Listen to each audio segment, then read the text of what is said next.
The anime begins in the magical world named Alneath. There is an ongoing war between the mortals with limited lifespans and the immortals with respawn hacks. The outcome of the war depended on the battle between the two strongest men on both sides, Graham the human hero and Veltol the demon lord ruling over the immortals. A battle like this would normally be a lost cause since Veltol is immortal, but with the holy sword Graham possessed, he was able to deal a blow strong enough that it somehow overcame Veltol's regeneration and led to his demise. Veltol couldn't help but praise the hero for managing to defeat him, but he was still salty about losing to a mortal, so in his final moments, he swore that he would return to get his revenge, and with that, he vanished from the world. Years later, Veltol awakens once more and he is greeted by one of his loyal servants, Machina. She kneels before him and says she has patiently waited 500 years for the day that he would return, and she apologizes for having to attend to him in such informal attire, but Veltol says he doesn't mind. He's just glad she managed to perform his reincarnation ritual and bring him back to life, but with that said, he has no clue where they are and wants to begin his conquest of Alneath once more. However, about that Machina tells him a lot of stuff happened in the 500 years since his death and Alneath it's gone. Around 80 years ago, Alneath and Earth were caught in major catastrophe, which caused the two worlds to fuse with one another. As a result, 90% of the population was wiped out and national governments ceased to function, so cities began to operate as independent states and a few wars have broken out since then, but things are relatively peaceful now. That's the present state of the world, and given that Earth possessed incredibly advanced technology and Alneath possessed magitech, the fusion of the two worlds led to a lot of rapid advancement. Machina leads him to the surface to show him what the new world looks like, and Veltol is astounded by how far the world has come. But in his astonishment, he forgets to pay attention to his surroundings, so he nearly bumps into a random guy in the street and Machina has to push him out of the way. He apologizes to her for letting himself get distracted, but he can't believe that man so carelessly bumped into her, one of the 6 dark peers. It's almost as if they don't know or care who she is, so Veltol is prepared to instill a new sense of fear into these foolish mortals. He raises his hand to the sky and Machina already knows what he's about to do, so she tries to tell him it's not a good idea, but it's already too late, as he has already fired his spell into the sky and created a massive hole in the cloud cover. In an anticlimactic turn of events that people seem more annoyed than scared by the fact that someone was dumb enough to use magic in the city, and an alarm goes off soon after, so Machina explains that it is forbidden to use grand magic within the city, so they have to get out of here before they get in trouble. Veltol doesn't understand why he has to do something as cowardly as running away, but since Machina insists, he goes along with her. However, as they are leaving, Veltol notices someone who looks a lot like the hero Graham. He has no time to confront the man as Machina continues to drag him away. Once they are out of danger, Machina sits down with Veltol and informs him that after he died, the immortals had to sign a ceasefire with mortals and the war between them ended, but when the worlds fused 80 years ago, the citizens of the immortal kingdom were forced to scatter all across the world, and not long after the major industries began a crusade against them. Veltol asks what she means, so Machina tells him that the people of the world collectively decided that immortals didn't deserve human rights, so they began relentlessly hunting them. At first it wasn't that bad, but then people developed anti-immortal weaponry, and from that point on immortals were killed on sight to the point of near extinction. It takes a few moments for Veltol to process that his people have been wiped out, but once he comes to terms with it, he asks Machina that she knows what happened to the other 5 dark peers. The whereabouts of May, Silwald and Rasheen are all unknown, but sadly, Xenol was confirmed to be dead. He sacrificed himself and acted as a decoy so Machina can escape from the hunters, and he said he was doing it for the sake of Veltol because aside from Rasheen, Machina was the only other person capable of performing Veltol's reincarnation ritual. Xenol always been a loyal follower of Veltol, so he is grateful to have had such a good subordinate. But there's still one more person Machina hasn't mentioned, so Veltol asks her about Marcus. Machina doesn't really want to talk about Marcus, so tries to change the subject and ask Veltol if he's thirsty. Veltol says he isn't, so Machina has to make up an excuse as to why he needs to drink something and tells him to wait there while she goes to buy one. While she's gone, a VTuber starts streaming on some billboards, and he's wondering what the hell it's supposed to be, but then he notices several lights flowing around the area, and it seems to be caused by this one girl on a roof near the billboards. It's not clear what she's doing at first, but then she flicks her wrist and in an instant all the billboards start playing hub videos. The girl seems pretty pleased with herself, and no one knows she's the one who did it, so she starts walking away, but as she is leaving, Veltol calls out to her and she panics a little because she just got caught. She tries pretending that she's not involved in any way, but Veltol clearly saw her do something with the surrounding ether, and then all of a sudden the screens changed. She can't believe someone was perceptive enough to figure out what she did based on the surrounding ether alone, so she asked Veltol who he is, although she doesn't take him seriously when he says he's the Demon Lord. Veltol explains that he knows she did something to the giant picture screens, but he doesn't understand the principle behind it, so he would love to learn about it from an expert like her. The girl was flattered that he thinks she's an expert on the subject, so she starts talking about how this was just some basic hacking, and by comparison, leaking the Pokemon files was way harder. All she did just now was take advantage of a fatal flaw in the billboard's logic barrier, and then she just slipped in some spicy videos for fun. Veltol interrupts her speech and tells her she's looking for one of his subordinates named Marcus, and he's wondering if she has any idea where he can find him. The girl points to the massive tower in the middle of the city and says the CEO of that company is named Marcus, so he might be able to find him if he goes there. Veltol follows her advice and heads up to the heavy magic industries in search of Marcus. As he enters, he spots this weird-looking thing waving at him, but he ignores it and heads to the front desk and tells the receptionist that he is here looking for Marcus, but before he's even done speaking, Marcus's private secretary comes down and says she is here to bring Veltol to Marcus. They both get on elevator headed to the top of the tower, and while they go up, Veltol notices that the secretary has a pin of that thing he saw when he came in, so he asks what that is about. She proudly exclaims that this is the mascot of the company,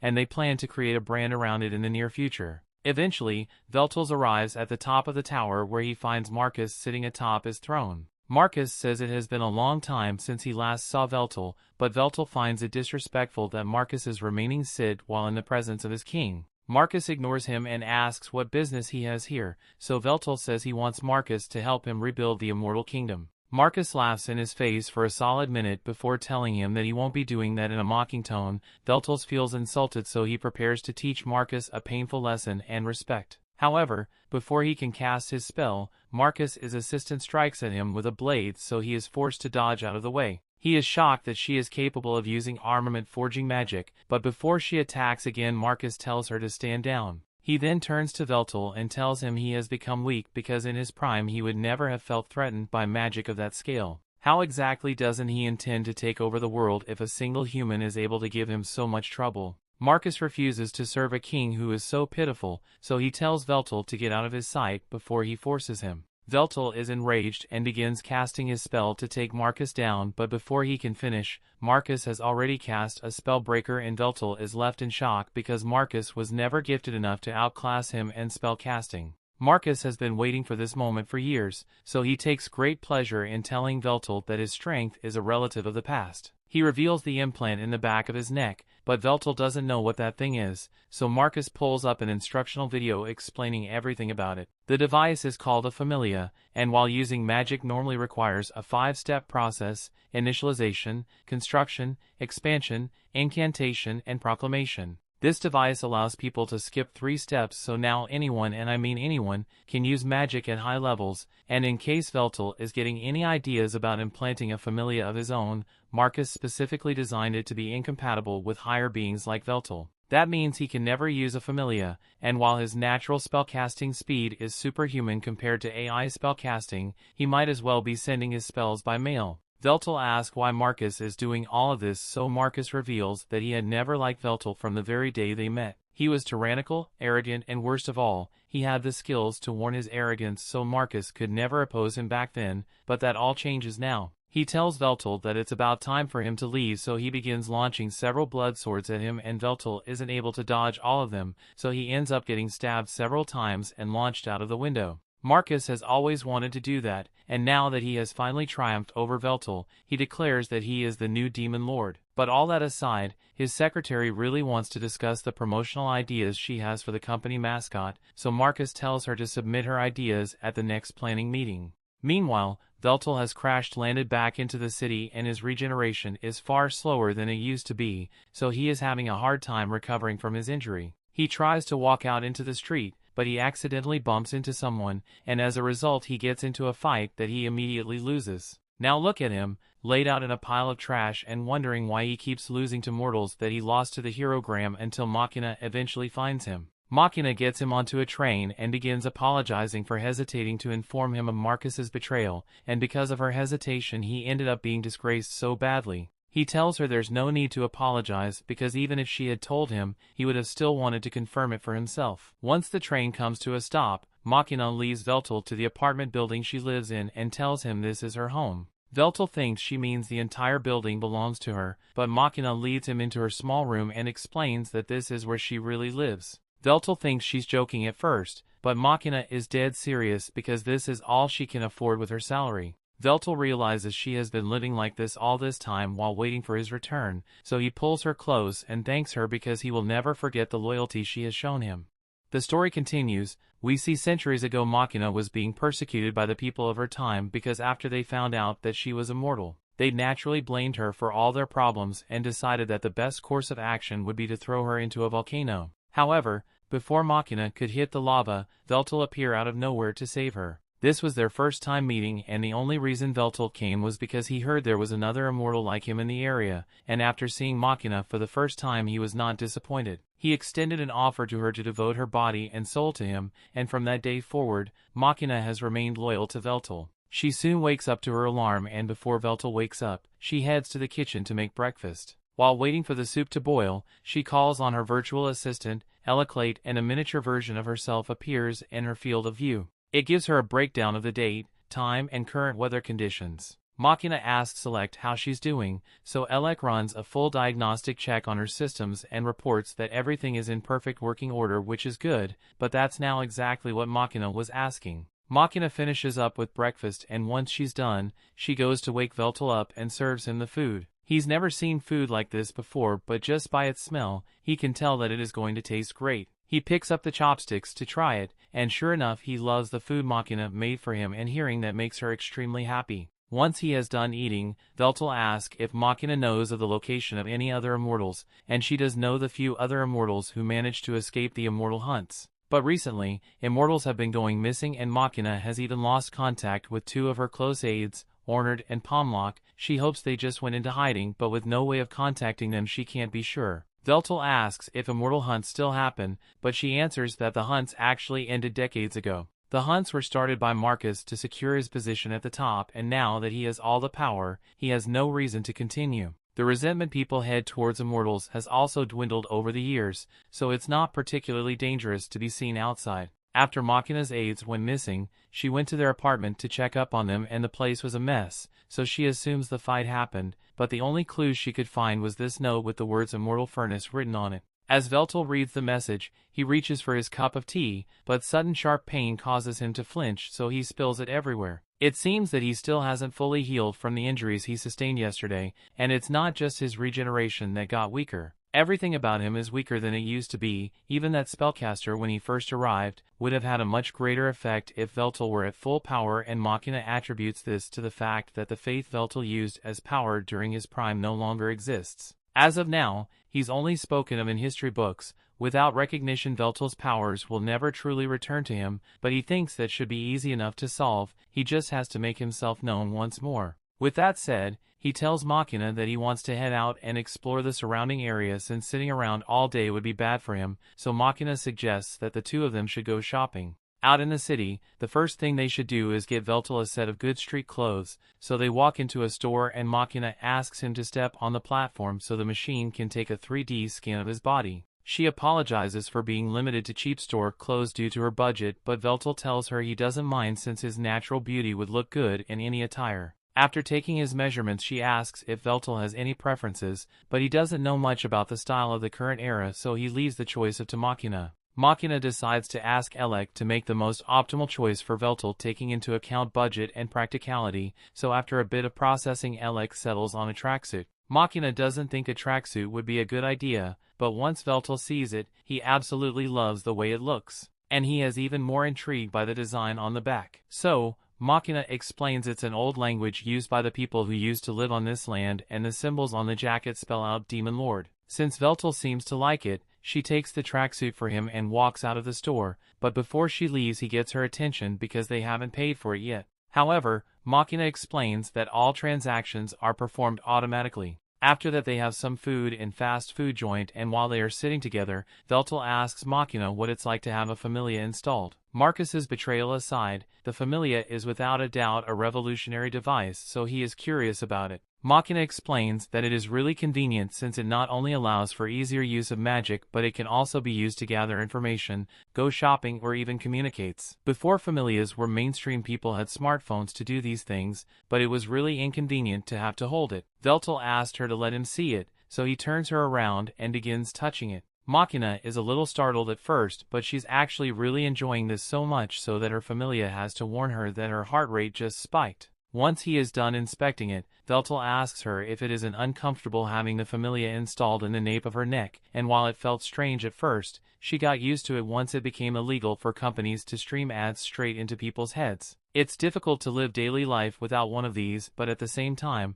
having a familia doesn't necessarily make your life better, as shown by her current living situation. As they walk home, Veltol makes a declaration that he will get a job. Machina has taken aback and tells Veltol that he doesn't need to do something as lowly as working. Her living conditions may be suboptimal right now, but she assures him that she will provide a better lifestyle for him. She says she will just pick up more shifts or maybe even get 2 or 3 more jobs, but Veltol interrupts her and says that times have changed. He is no longer the omnipotent god he once was, so he needs to adapt to the current circumstances. And most importantly, he wouldn't feel right if he just sat back and did nothing while Machina worked to provide him with food, clothing, and shelter. Without his duties as king to occupy him, he only needs to take up labor, but that does not mean he has given up on conquering the world. So he asks Machina if she's willing to continue to serve him, and Machina swears to be by his side for the rest of her life. Later that day, Veltol is about to head out to look for a job, but Machina refuses to let him go without her because she's worried about him.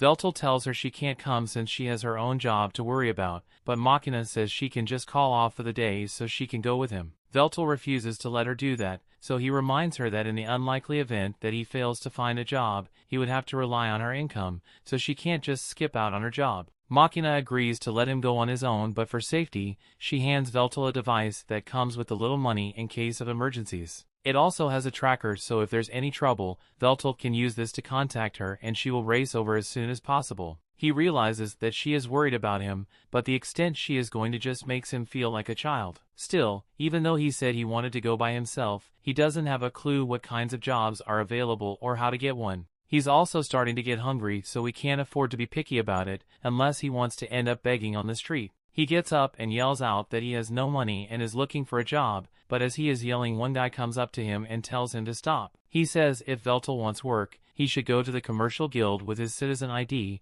but Veltol has never heard of a citizen ID, so the guy assumes he must be an immigrant.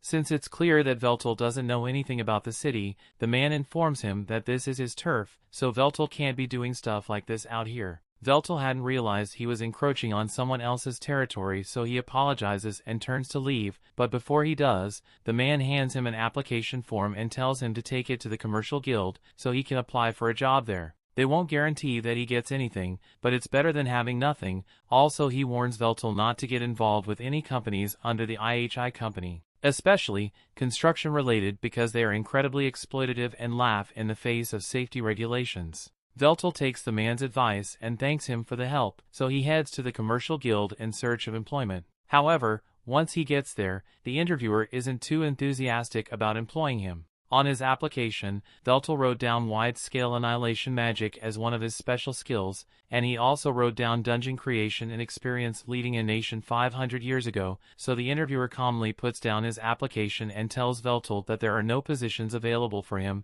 Besides, since Veltol doesn't have a familia, he isn't eligible for hire anyway. After Veltol returns home, he's feeling really depressed about not getting a job, so he lays on Machina's lap and asks her if he is really incapable of doing anything in this world, but she assures him that he is still superior to everyone else. So she tells him he should just let her do the work and from now on. However, Veltol refuses to sit idle, so he asks Machina if there's anyone she can contact for assistance, and now that she thinks about it, there is someone she can call. Veltol is surprised that Machina actually has a friend in this era, but Machina wouldn't exactly call the person a friend. They do go shopping together, eat, play and sleep over sometimes, but that's about it. Veltol is confused because they sound exactly like a friend to him, but Machina still refuses to acknowledge it. A little while later, they meet Machina's friend in a nearby cafe, and it turns out to be a hacker girl Veltol had met yesterday. She introduces herself properly to Veltol and says her name is Takahashi, but even though Machina had mentioned how the great demon lord would one day be revived, she never actually thought she would be able to meet him in the flesh. She starts poking Veltol to make sure he is real, and Machina yells at her not to be disrespectful, but Veltol says it's fine since he is the one asking her for assistance here. Veltol asks how Takahashi and Machina met, so Takahashi starts explaining that she met Machina on a doujin site. But after seeing the look on Machina's face, she realizes that she probably shouldn't tell Veltol about Machina's search history, so she tells him to forget about it. Just then, Veltol notices the familia on Takahashi's neck, so if he reaches over to inspect it, which freaks Takahashi out, but she lets him finish what he's doing. Veltol apologizes for startling her, but he noticed that Takahashi's familia was different from Machina's, so he was looking into how it is built and how it functions. Takahashi's surprised that Veltol can do all that just by touching it, so Machina explains that Veltol has a sage eye ability that allows him to use the flow of mana to understand the composition of any object he touches. He has a general idea of how a familia works, but there are still a lot of components he can't fully analyze yet. However, that's a problem for another day because the reason they are here right now is to ask if Takahashi can introduce Veltol to some kind of work. She asks why Veltol doesn't just go to the commercial guild, but he already tried that and they rejected him for not having a familia, and drew a certain CDO's vendetta against him. Veltol can't have a familia installed, so they were hoping Takahashi would have some ideas. Takahashi thinks about it for a second, and Veltol is a young-looking 500-year-old demon lord with a great voice, handsome face, and no familia. Yeah, there's only one clear option available, so it has been decided that Veltol will become a streamer. The story continues. We see Takahashi explain that streamers post videos of themselves doing stuff online, for which they receive money from ad revenue or donations. She even has some leftover equipment from when she used to stream, although it will be a little outdated, but if he becomes popular, he can just buy new equipment for himself. Machina says she's firmly against the idea of Veltol becoming a streamer, because the job is extremely unstable and risky. She thinks it would be much better if he got a reliable job like flipping burgers, but Takahashi thinks this could be a great opportunity for him. Veltol has a great voice, great looks, and incredible aura, so he fits all the markers for becoming a star, and when she puts it like that, Machina can't deny that Veltol is charming, but she still isn't sure this is a good idea. There are some games he wouldn't be able to play without a familia, but he could always just stick to the games that still use physical controls, and most people don't even watch because of the game anymore, they just be watching to see Veltol do stuff. Machina asks him what he thinks about all this, and given the fact that he doesn't have many options available to him, he agrees to go along with Takahashi's idea. Later that day, Machina was taking a bath while Veltol did some research about this world's internet, and it doesn't take him long to figure out how it works. It allows people to spread information faster than anything he has ever seen, but as a result of all this access, people either resort to watching cat videos or doing degenerate shit online. He believes it should be easy enough for him to sway public opinion in his favor with this, but all of a sudden Machina finishes her bath and walks out completely naked. Once she realizes what just happened, she gets dressed and apologizes to Veltol for being so inconsiderate. She has lived alone for so long that it became a habit, but Veltol tells her that there's nothing to be sorry about because he actually thought her body was quite beautiful, although he still thinks his own body is better. A couple hours later, Takahashi arrived at Machina's house with all her old equipment so she can help Veltol set it up. And once it's done, she hands him the controller so he can try out some games. She tries explaining the controls to him, but Veltol tells her there's no need since he already knows exactly how it works. Something like this is much easier to analyze than a familia,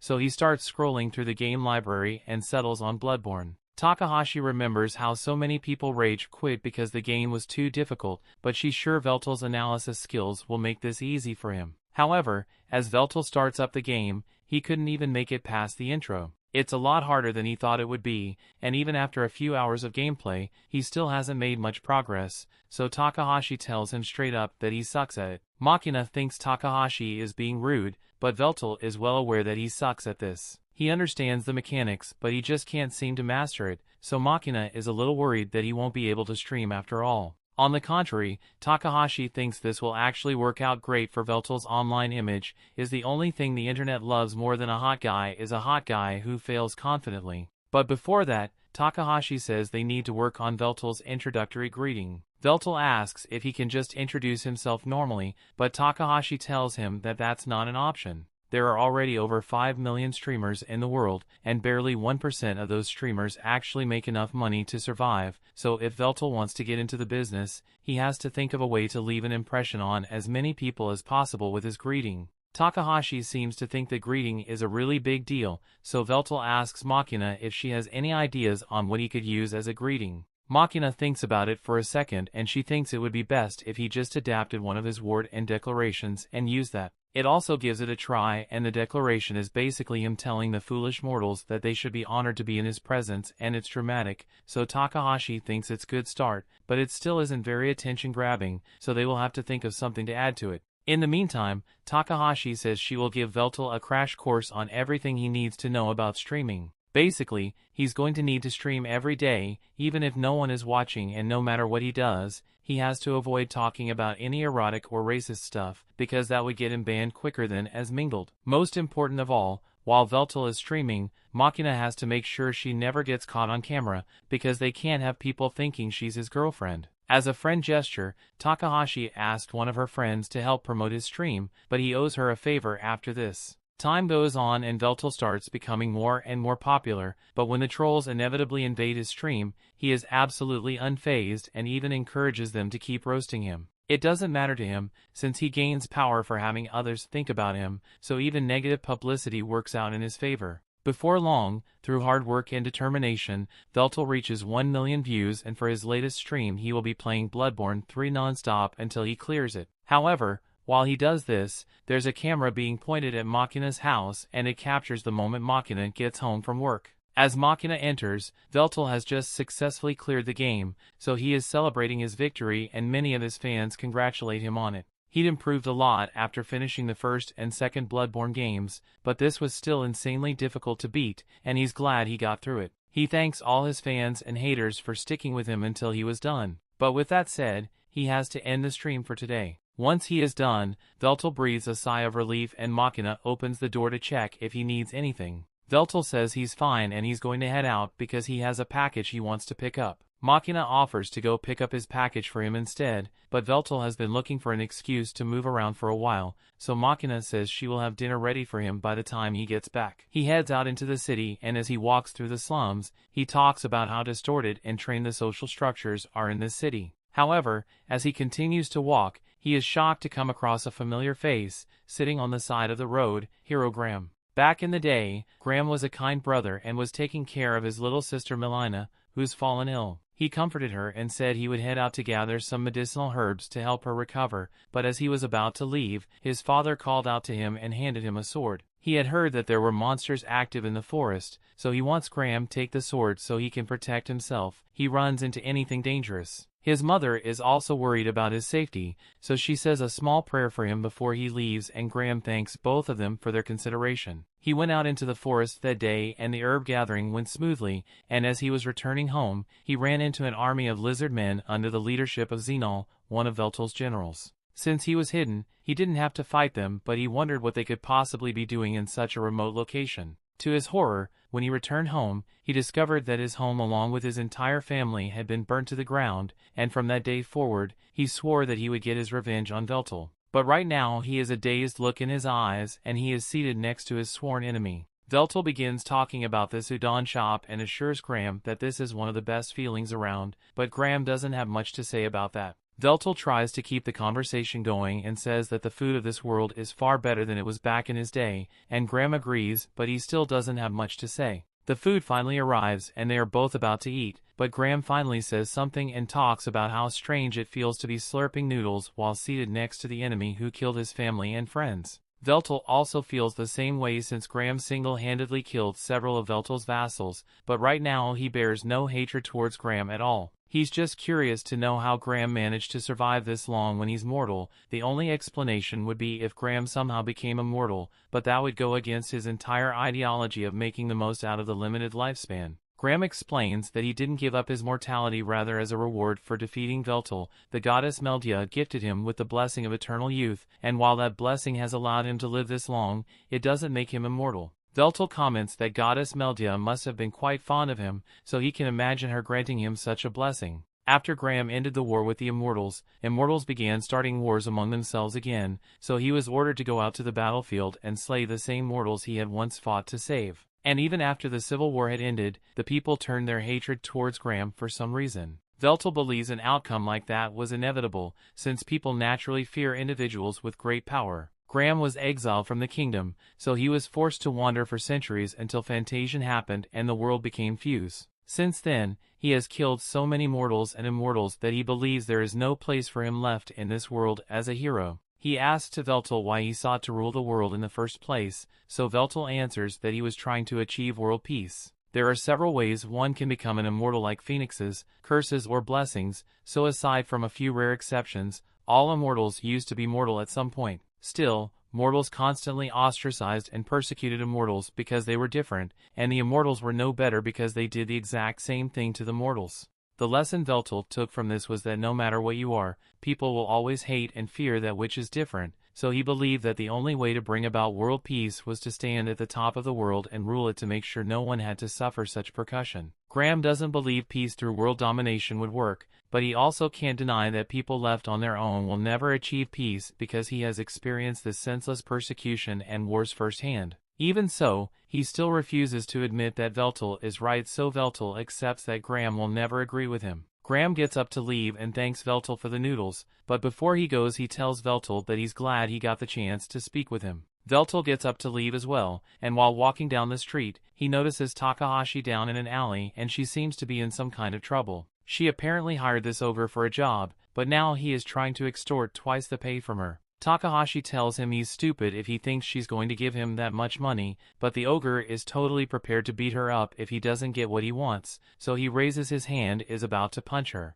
However, Veltol grabs his arm and tells him to leave Takahashi alone. He's feeling generous today, so he is willing to overlook the ogre's disrespect, but the ogre recognizes Veltol as the guy he beat up a while ago, so he isn't scared of him. He says he's going to kill Veltol this time, so Takahashi tries telling Veltol to run before he gets hurt, but Veltol says it's fine since he's been meaning to test out how much power he has regained from his 1 million subscribers. As the ogre tries to punch him, Veltol stretches out his hand and catches the punch, but then the ogre activates wind magic and completely shatters Veltol's arm. However, with his powers partially restored, Veltol is able to regenerate his arm instantly and flicks the ogre into a pile of trash. The guy's out cold and Veltol is honestly disappointed since he was expecting more of a fight. Takahashi comes up to him and asks if he is alright and Veltol says he's perfectly fine, but he wants to know who that guy was and why he was attacking her. Takahashi explains that he was supposed to be her bodyguard for a big job today, but all of a sudden,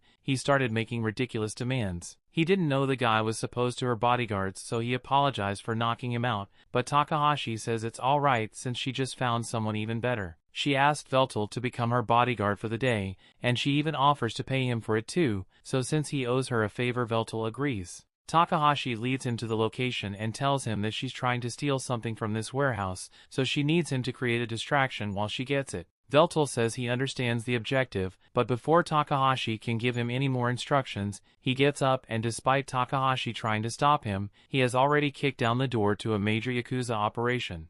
The story continues. We see Veltol doesn't really know where he's supposed to be doing here, so he asks Takahashi over the comms if the cube in the table is the target. Takahashi tells him it is, but she's also confused as to how he's communicating with her since he doesn't have a familia. Veltol proudly states that he just copied the communication ether at the familia producers, so can reproduce the feature of magic. Anyway, since there aren't that many enemies here, Veltol says he will subdue them and claim the cube for Takahashi, but before he does anything she asks him to make sure he doesn't kill anyone. Veltol agrees to hold back, so before the fight begins, he announces himself using his stream greeting. However, none of the Yakuza members have seen his stream, so it just makes things really awkward. If there are still people who don't recognize him, Veltol is going to have to work a lot harder to make his name known, but for now his 1 million subscribers worth of power should be more than enough to take these guys down. The Yakuza are still confused about what's going on, but they assume Veltol must just be some crazy guy, so one of them pulls out a magic gun and fires in the end. However, Veltol isn't fazed by this and uses strengthening magic on himself so he can deflect the bullets. Once the Yakuza member runs out of ammo, Veltol goes on the offensive and begins knocking the Yakuza members out one after the other with minimal effort. The Yakuza member with a magic gun switches to a regular gun since it's faster than reloading, but just before he shoots, Takahashi takes control of his vision and displays an illusion that tricks the Yakuza member into shooting his partner. Veltol then knocks the last guy out, and with all of them unconscious, the mission is practically over. Veltol goes over to one of the Yakuza members and begins inspecting their guns, which uses some kind of card as ammunition. Takahashi is impressed with how easily Veltol took out those Yakuza, but they should really grab the box and get out of here before they get themselves into more trouble than they accounted for. She says she's on her way to meet up with Veltol, but he tells her to stay where she is because it looks like trouble just arrived. Whatever it is, it begins attacking Veltol. All it's covered with some sort of invisibility cloak, so at even the playing field. Veltol uses the magic gun to blast the cloak off, revealing a giant mecha suit. Takahashi recognizes this as 4th generation Magino gear, and it couldn't possibly belong to the Yakuza,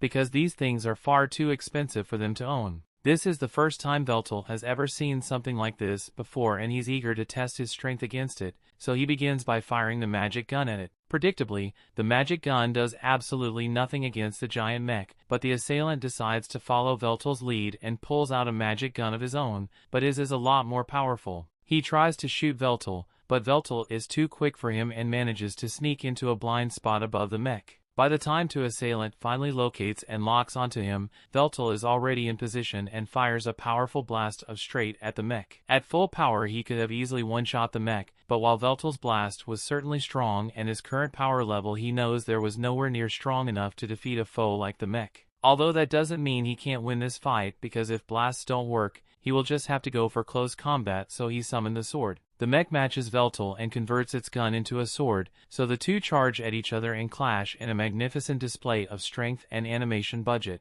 Veltol is having a lot of fun with this fight, as things drive on. The mech gets serious, and before Veltol even realizes what's going on, his arm gets chopped off and gets beheaded. With Veltol seemingly dead, the guy in the mech begins to report that his target has been eliminated, but then the guy freaks out because Veltol's decapitated head starts talking to him. Veltol praises him for being skilled enough to behead the Demon Lord, but he still lacks the combat experience to know that you always double tap your enemy to make sure they are dead. In any case, Veltol believes the guy deserves a reward for fighting so well, so Veltol says he will allow the mech pilot the honor of witnessing the strongest weapon within his arsenal. Its terrifying aura is emanated as Veltol summons the great sword Vernal, and the mech pilot is so stunned that he can barely move. He's never fought anyone who possessed such strength, and he is completely defenseless as Veltol cuts his limbs off one by one until he falls to the ground with only one leg left. Veltol makes sure to avoid hitting any vital organs, so the guy inside there should still be alive, and he plans to interrogate him.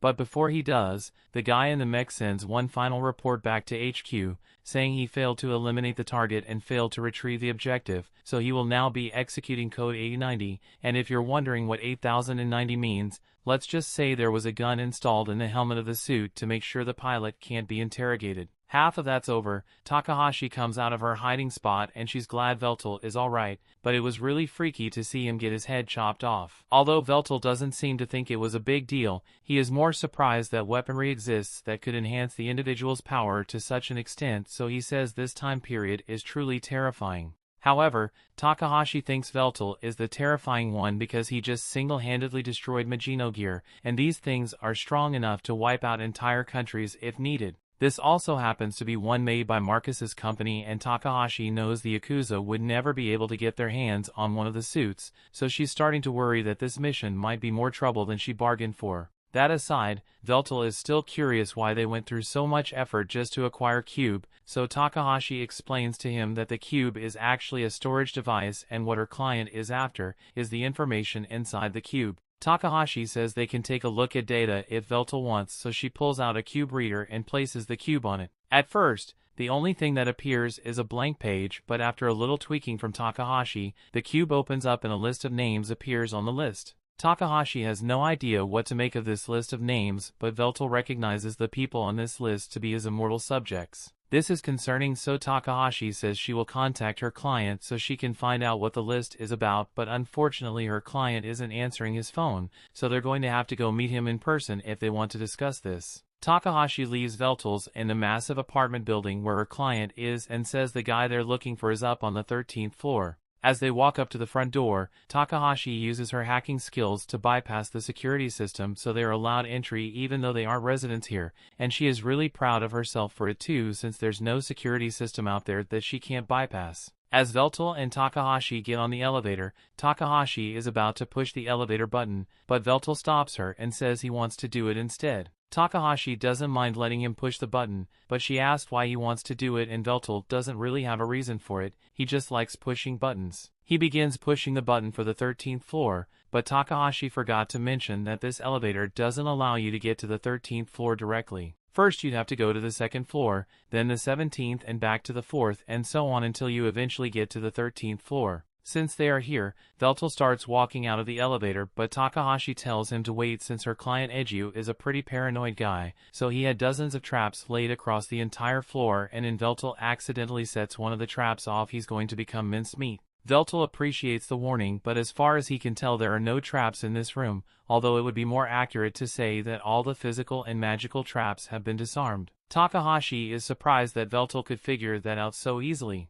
The part of his duties as Demon Lord included building and maintaining dungeons, so discerning the land of traps is the trivial matter for him. They continue walking until they finally get to Eiju's front door and Takahashi rings the bell but surprisingly, he doesn't answer. Takahashi can understand him ignoring phone calls but he usually always answers his front door. However, upon closer inspection, Veltol realizes that the door isn't even locked in the first place. This raises a red flag for Takahashi since Eiju would never do something as careless as leave his front door unlocked. Veltol suggests they should proceed with caution since they don't know what they will find in there, so Takahashi leads the way and heads towards Eiju's workroom. There she finds Eiju in his chair, but when she gets a little closer to him, she discovers that he's drenched in blood and completely lifeless. Takahashi freaks out at first, but Veltol calms her down and goes over to inspect the body. He remembers seeing this guy's face somewhere before, although he was wearing a bunch of trash at the time. Takahashi says that sounds like something Eiju would do since he had often dressed as a hobo whenever he went out to gather information.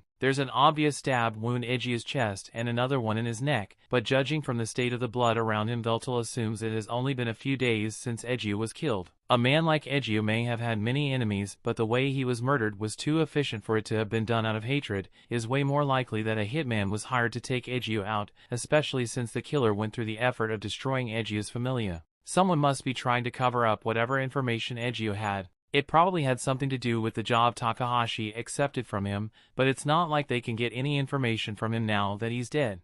Takahashi thinks for a second, and being searching around Eiju's room because its seasoned information broker/hacker would definitely hide some sort of offline storage devices nearby for extra data security. After searching for a bit, she discovers a laptop and a hidden desk drawer, and this looks like it might have the answers they are looking for, but when she turns it on, she finds all the files in a corrupted mess. It may look that way, but Veltol notices that the files are all arranged in a very specific order, so Takahashi is able to compile until she uncovers a video. Eiju made this video in case he was killed before he could complete his investigation, and he didn't know who would end up watching it, but he wanted to make sure at least one person knew the truth because the prosperity of this city was built upon terrifying evil. All the power in the city relies on the ether reactor in the center of the city, but with the enormous scale of the city, the reactor would need at least 10 men on ley lines to draw power from in order to meet the energy demands. However, there are only 2 ley lines in this area as the reactor never seems to run out of energy,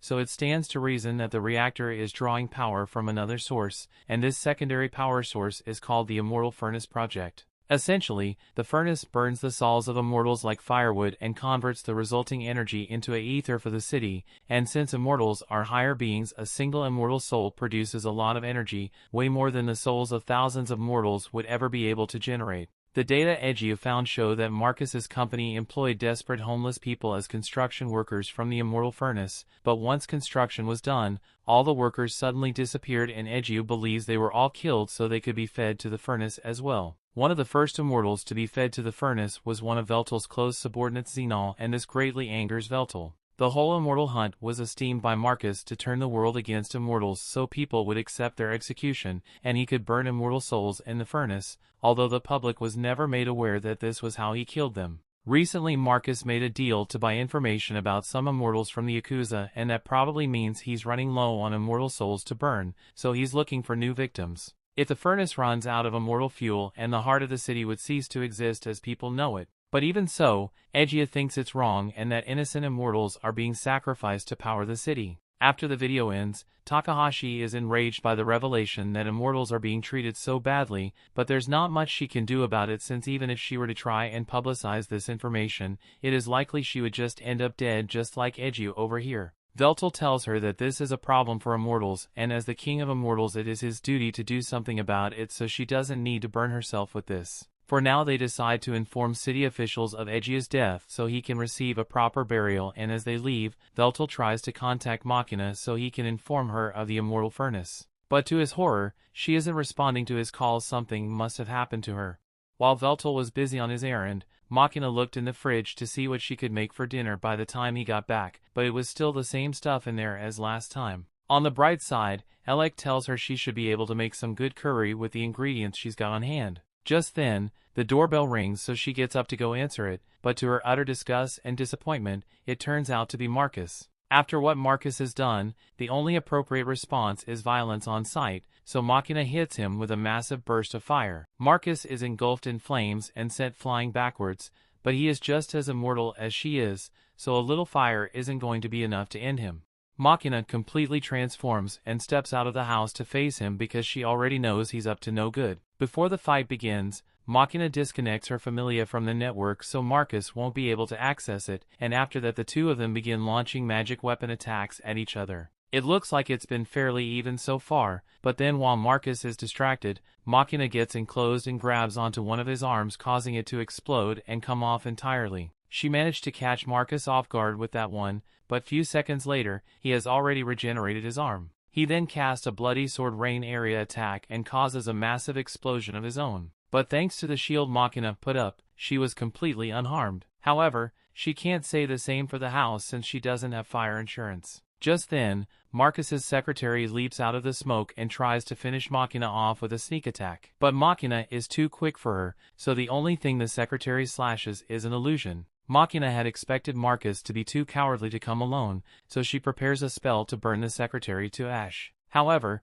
before she can complete it, Marcus calls out Codebreaker and all of a sudden, Machina his familia stops working. This leaves Machina disoriented, so the secretary takes advantage of the opening and stabs Machina through the chest while she's distracted. Machina collapses to the ground and she isn't getting back up anytime soon. Now that the fight is over, the secretary schools Marcus for acting so recklessly since Machina could have easily killed her back there, and all this fighting could have been avoided if Marcus had simply disabled Machina's familia from the start. As the two stands over Machina's motionless body, Machina glares at Marcus, but Marcus is actually enjoying it because he loves seeing Machina in such a pitiful state. Machina asked him what he did to her, so Marcus explains that he simply shut her familia down. Machina didn't think it would be possible for him to do since she disconnected her familia from the internet before the fight started, and normally she would have been right, but Marcus's familia is somewhat special. It's a new prototype that was designed specifically to be more advanced than the modern familias. All modern familias have an inbuilt backdoor that allows access to the system,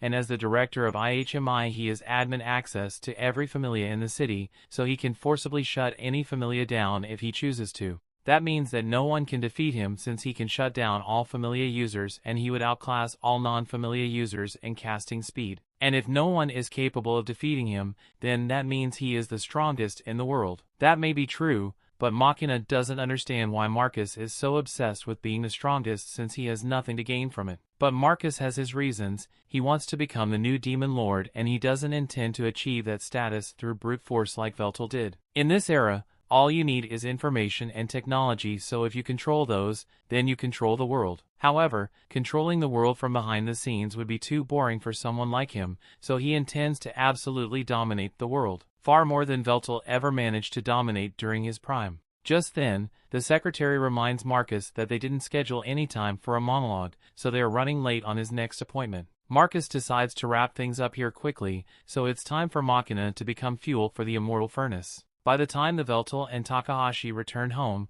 they find the entire place destroyed with no traces of Machina whatsoever. The only thing left is a scorched game controller and Veltol is absolutely devastated because Machina is the person he cared for the most in this world. He is completely zoned out in grief, so Takahashi asked him if he's alright and Veltol snaps back to reality. They aren't going to solve anything by standing around, so Veltol asks if there's any information about what happened here. According to the social media reports, people are speculating that some sort of explosion took place, but the details are pretty hazy, so there's no way of knowing how much of it is actually true. Veltol wishes there was some way for him to at least figure out where Machina is right now. Since they are unable to contact her directly, Takahashi looks for another way to locate Machina, and it's going to involve the drones. Since this place is a slum, there aren't a lot of security drones passing throughout, but there are a lot of delivery drones though. And those drones have cameras on them, so all she needs to do is hack into their systems and take a look at the video data.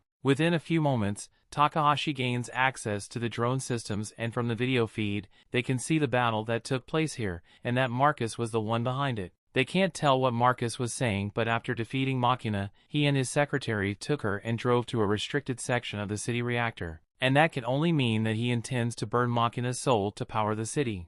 Veltol thanks Takahashi for the valuable information and starts walking in the direction of the reactor, but Takahashi tells him to wait and think this through. She understands why you want to rush in there save Machina before it's too late, but that reactor is the most secure location in the entire city, and has dozens of Magino gears patrolling the area, so Veltol won't be able to handle it on his own. And while Takahashi can certainly help him get there, she isn't much of a fighter, so he would need to find someone who's strong enough to help him, but Veltol doesn't have many remain allies in this era. Although there is one person can think of who might be perfect for this rescue operation. Veltol later goes to meet with Graham, and at first Graham wants nothing to do with him, but when he sees the proud Veltol kneel before him asks for help, he decides to at least hear him out. Veltol explains everything he has learned about the city's ether reactor, and Graham had always suspected that something wrong was going on there, but now that he knows the truth, he's absolutely appalled by the despicable nature of the project. Veltol pleads with Graham to assist him in storming the reactor because he knows he cannot save Machina as he is right now,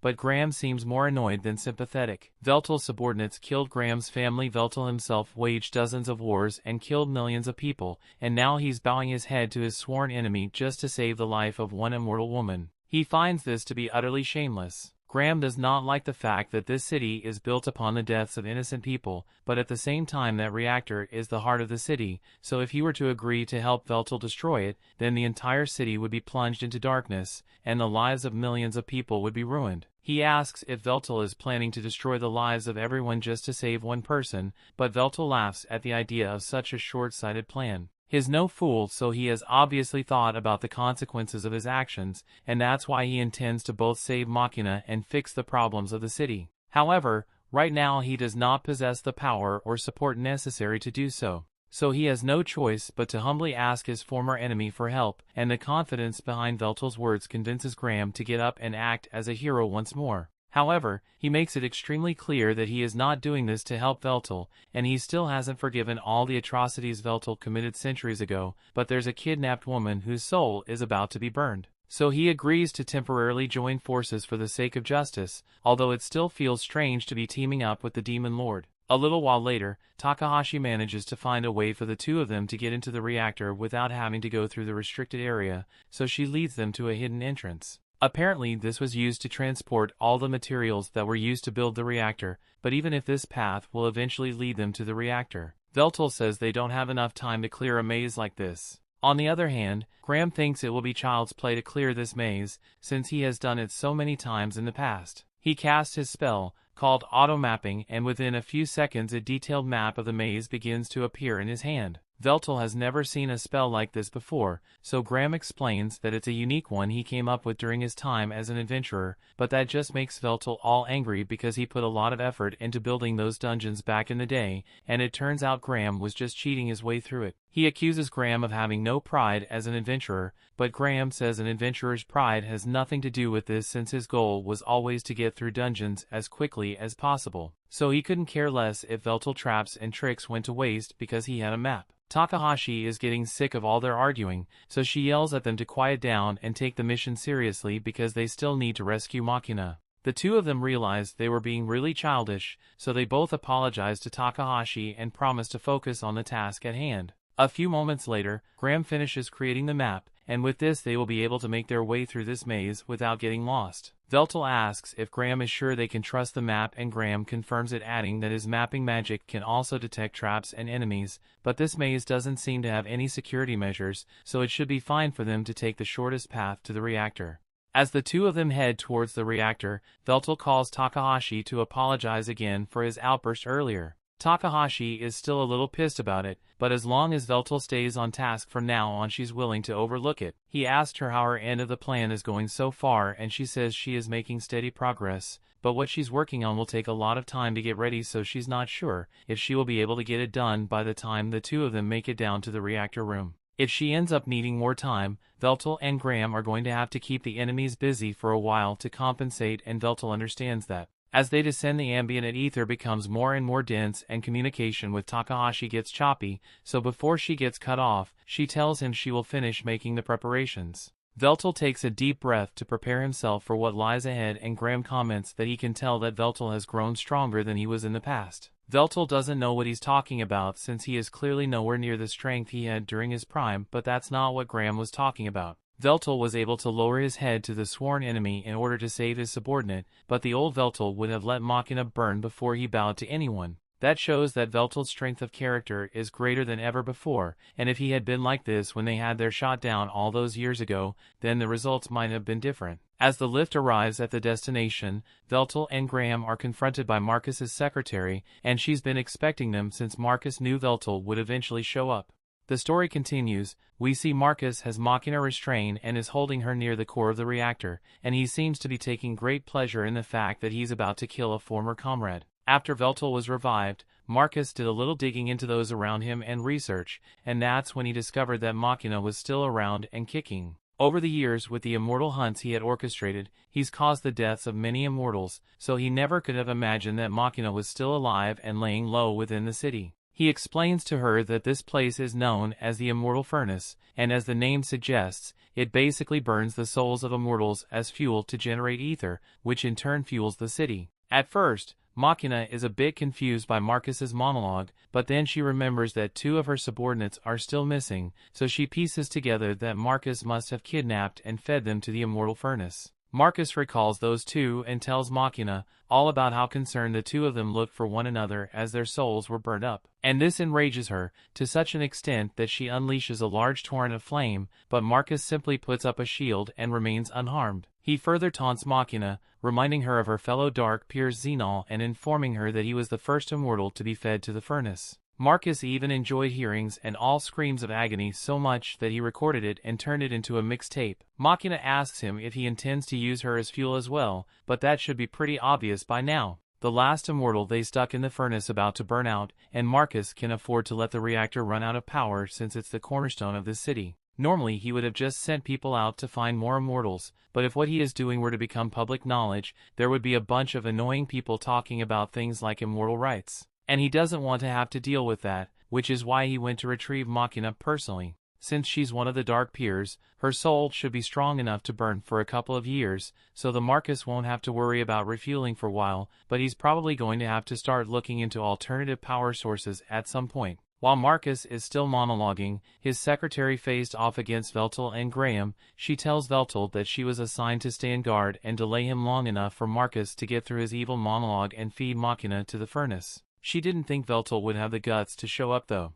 And not only did he come, but he brought a friend along. And that friend happens to be none other than the hero Graham. Graham is surprised that there are people in this era who still know of him, but the secretary just recognizes him from the files they have in their database. She finds it interesting that the Demon Lord and the hero are working together, but she's still got a job to do, so she won't let them pass without a fight. Graham tells Veltol to go on ahead, while he keeps the secretary busy, but Veltol warns him that he should be careful because from what he has seen, this secretary's skills are on par with Xenol the Karmic Swords. But while that may be an impressive feat for her, Graham recalls overwhelmingly defeating Xenol in pure swordsmanship during the Immortal War, so if her skills or anything similar, he isn't worried about losing to her. The secretary takes offense to this statement, so she decides to show Graham what she can do and dashes behind him to launch a surprise attack. Graham is caught off guard by her incredible speed, but before her sword strikes him, he manages to guard himself and prevent any injuries. While he does this,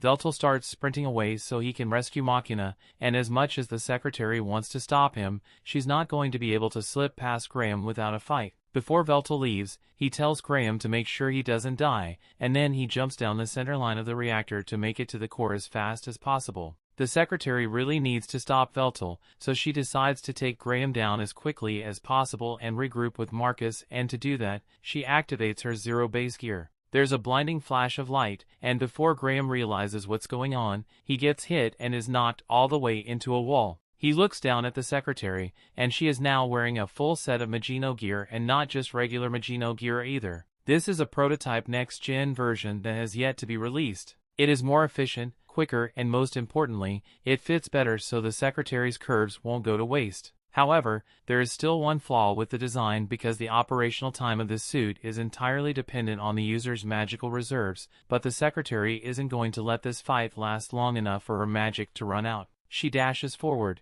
and now she's even faster than she was before, so as she lands in the wall behind Graham, he barely has enough time to raise his sword and block before he gets knocked through the floor. The secretary tells him that he should be honored to face such a marvel of modern engineering, but Graham isn't interested in hearing her go into another marketing speech. The secretary calls Graham a relic of the past since his sword, armor, and even his familia are all outdated, and as such, she is sure she will be able to claim victory with her cutting-edge techniques and equipment. Graham tells her that fancy equipment and training don't guarantee victory in a match because at the end of the day you either win or you lose, and the secretary agrees. But then again, her fancy equipment is pretty fancy. She sashes at Graham with such speed that he is barely able to react and block before he is hit. But then he sees her sheath her sword again, and the second she does, she unleashes yet another lightning speed slash. However, this time Graham was prepared for it and he was able to block it much more comfortably. Even so, he still can't find any openings in her defenses, so he admits that the level of advancement this era has achieved is truly frightening.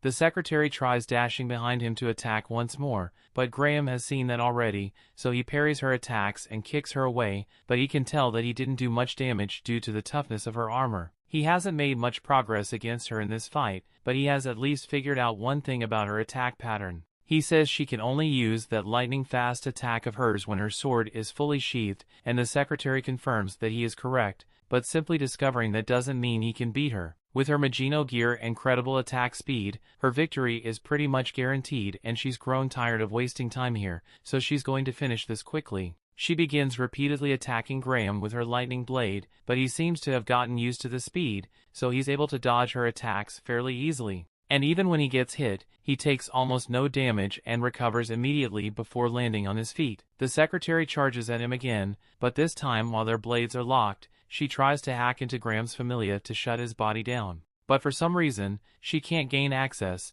so she assumes Graham must have implemented some safeguards against hacking. If she can't hack into his familia, this is going to be a lot harder than she anticipated, but she is still confident that she can win nonetheless. However, while she's in the middle of saying this, Graham decides to go offensive, so he steps on her sword to hold her in place and casts an earthglaive that sends shards of rock fly at her. The secretary manages to free herself without much trouble, but Graham hasn't finished yet. In the next second, he casts an ice spell to freeze the rocks and place along with the secretary. And while he knows it won't be enough to hold her for long, he just needed her to stay in one place long enough for him to get close and multi-layer cast a fireball at point-blank range. The force of the explosion is so powerful that it sends the secretary flying backwards into the wall. But despite all the fireworks, she's still mostly unharmed. Oh, she's really pissed that a relic of the past like Graham is giving her such a difficult time. Graham is amazed that a fireball of that level didn't do more damage, but at least he knows his tactics are still effective against her. The secretary's enraged and sprints forward in a frenzied attack, but all of her strikes are parried and Graham connects cleanly with the slash to the chest, although it still doesn't get through the armor. She gets pushed back and she doesn't understand how she could possibly be losing to a fossil like Graham. But even if Graham is old, he is still the hero who single-handedly ended the Immortal War, so there's no way something like this would be able to be him. She decides to try one final attack and puts all her mana into her lightning strike, because she couldn't possibly lose a full power clash against that rusty sword Graham is holding, but Graham corrects her and says his sword isn't rusty. It may be dullner right now, but as long there is someone in need of a hero, it will always regain its light. Graham calls upon the power of the Ixisword for the first time in centuries, and after a brief confirmation of Graham's noble intentions, the sword grants him permission to use its power. So he squares up against the secretary and tells her he is about to use his ultimate technique, the very same one that killed Veltol all those years ago.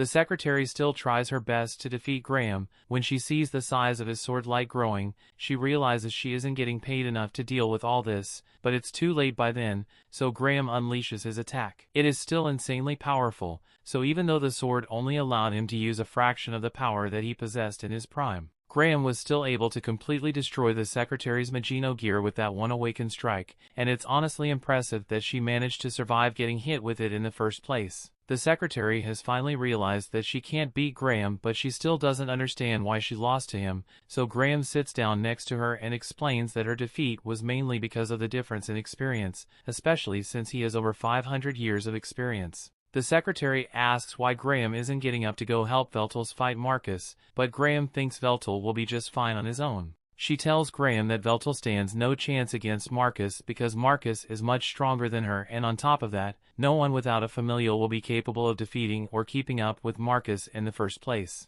Graham tells her she's severely underestimating Veltol, although he understands why she would think Veltol is weaker than Marcus, since she has never seen Veltol's trump card. The only person who knows about it is Graham, since he had to fight Veltol to the death. But Veltol rarely ever used it, so even Marcus probably isn't aware of Veltol's legendary sword. Graham was only here to make sure that people like the secretary don't interfere with Veltol's fight, so he is sure Veltol will come out victorious. If that's the case, then the secretary asks Graham if he is going to kill her, but he says he's not. He's a hero and the secretary is too injured to continue fight him, so he has no reason to finish her off. Just then, magic bullets begin raining down on the two, so Graham uses his magic and casts his shield to keep them safe. It looks like reinforcements have arrived, but they were more than willing to shoot the secretary along with Graham, so something tells him that she is in as much danger as he is. And if that's the case, what kind of hero would he be if he didn't protect an injured woman to the best of his abilities? Meanwhile,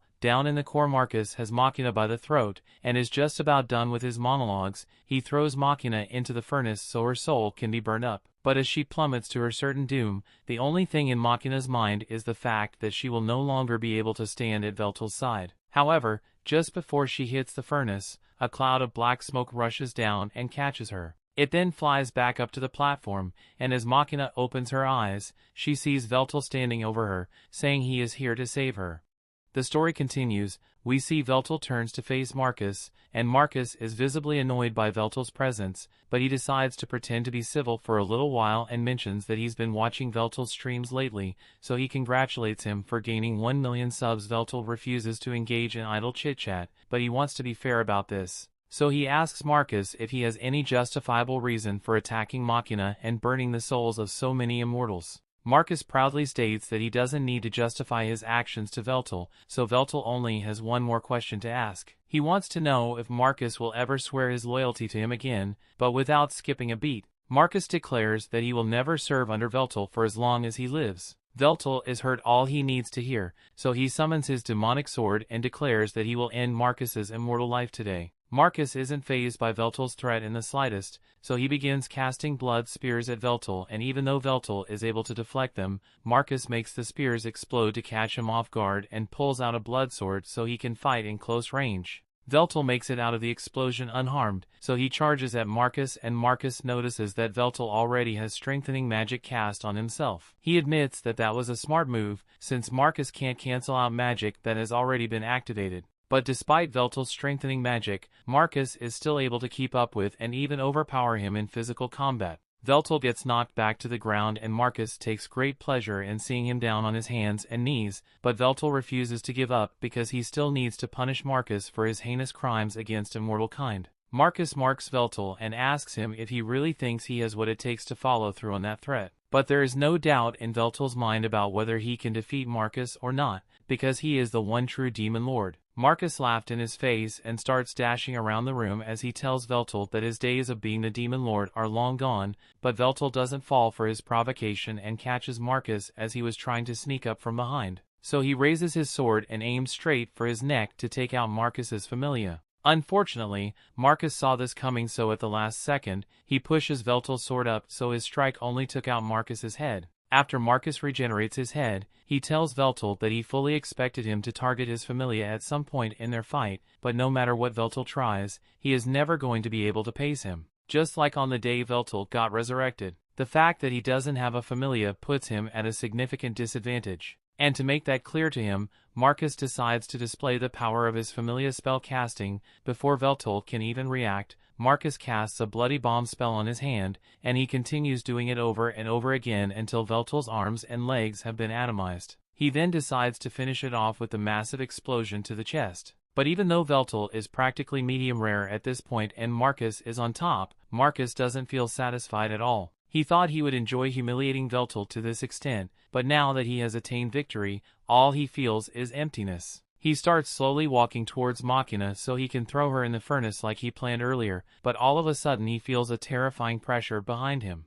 Veltol has gotten back to his feet and he seems more powerful than ever before. He commands Marcus for being able to corner him to this extent and admits that he really can't beat Marcus in his current form. All the power Marcus possesses in this current era is a result of his own hard work and Veltol respects him for it, but that doesn't mean he will lose. He may have lost once before, but Veltol is still the final boss and up till this point Graham is the only one who has ever pushed him to this point. But before Veltol goes all out, he's going to ask Marcus one last time if he is willing to give up his evil ways and return to serve under Veltol once more. Marcus is visibly shaken and asks why Veltol would be bothered with a question like that at this point. So Veltol tells him that depending on Marcus's answer, he may be willing to overlook all the chaos that Marcus has caused. Marcus becomes erratic and starts yelling that Veltol's time as the Demon Lord is over, so he's going to make sure he gets rid of him and every other immortal so that he will be the only immortal Demon Lord. Veltol accepts that as a no, and Marcus attempts to cast a blood sword to attack Veltol before he can do anything,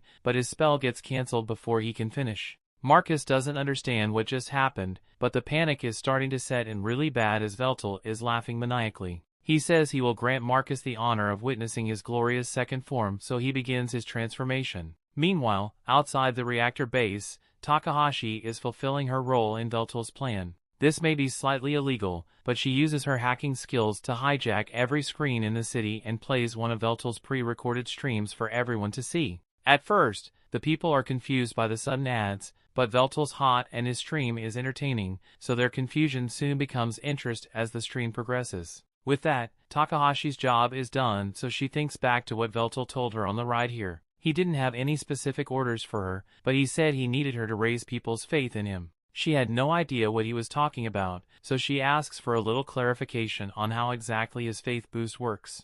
Veltol didn't feel like explaining all the intricacies of his faith system, so he told her that all she needed to do was raise his popularity and that should do the trick. Takahashi initially didn't think it was possible, since popularity can't be raised in a single day. But then again, she's an elite hacker in a technology-driven era, so she can do as much illegal stuff as necessary to make it happen. And the best part is that since she did it anonymously, the police are never going to catch her. Veltol's faith should be at an all-time high at this point, so it's up to him now to make use of it and save Machina. Down in the reactor core, Marcus is really starting to rethink his choices when he sees Veltol's second form. He never knew Veltol possessed a form like this, but Veltol calls him stupid for truly thinking he understood all the power of the Demon Lord. In order to manifest this form, Veltol requires a large amount of faith as well as direct access to some high-density ether ley lines. He welcomes Marcus to tremble in fear before his greatness, but Marcus still thinks he might have a chance of winning since Veltol still managed to lose to Graham back then.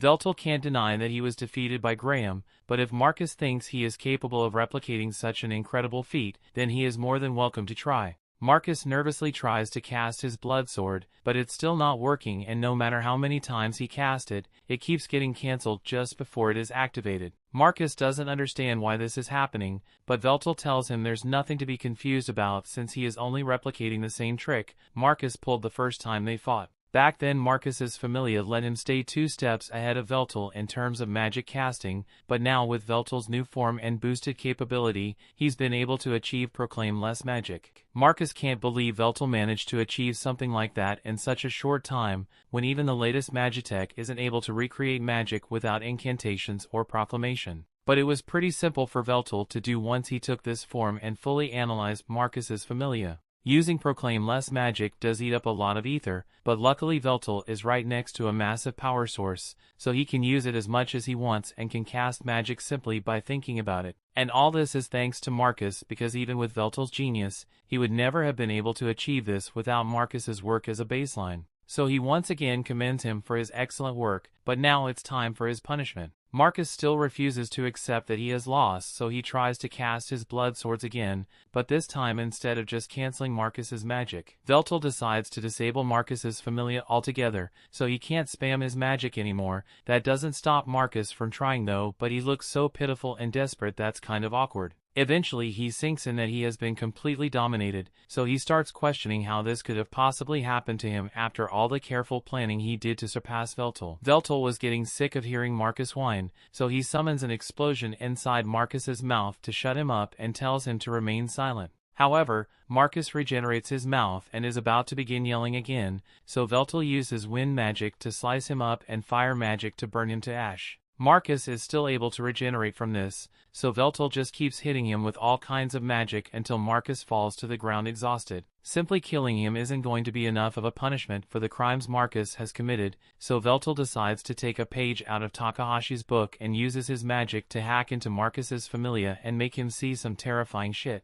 Marcus starts freaking out, so Veltol explains that none of those things are actually real. He's simply using Marcus's familia to feed his brain false visual information, and this kind of illusion is so realistic that one would never be able to tell the difference normally. Marcus can't believe Veltol was able to hack into his state-of-the-art familia so easily. But after everything else Veltol has done isn't actually that surprising. Marcus has basically lost all his advantages now, so between the threat of being killed over and over again in the hands of Veltol or being left to go insane while haunted by illusions, Marcus begins cowering in fear and pleading for his life. He even swears that he will loyally serve Veltol once more, but Veltol already gave him 2 chances to surrender and he made it clear that there would be no mercy afterwards, so it's time to get on with Marcus' punishment. He raises his sword and stabs Marcus through the back while he's bowing and then raises his body up. But when Marcus opens his eyes, he realizes that he's being dangled off the immortal furnace and his terrible fate begins to set in.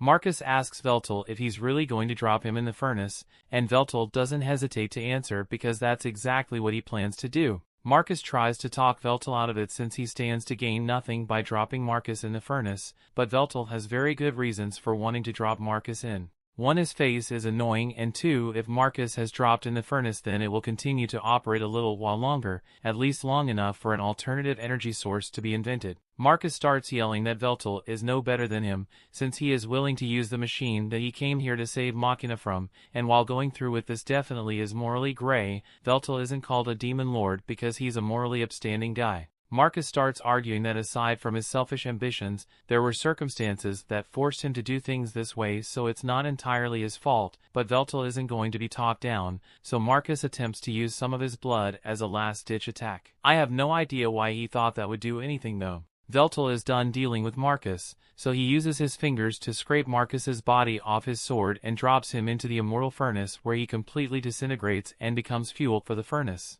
Now that Marcus is gone, Machina's bindings come undone and Veltol returns to normal, so it's all finally over. But this whole mess and the possibility of losing Machina forever had taught him a little bit about the value of life. So he has come to realize that he cares for Machina more than anything in this world and tells her that he loves her.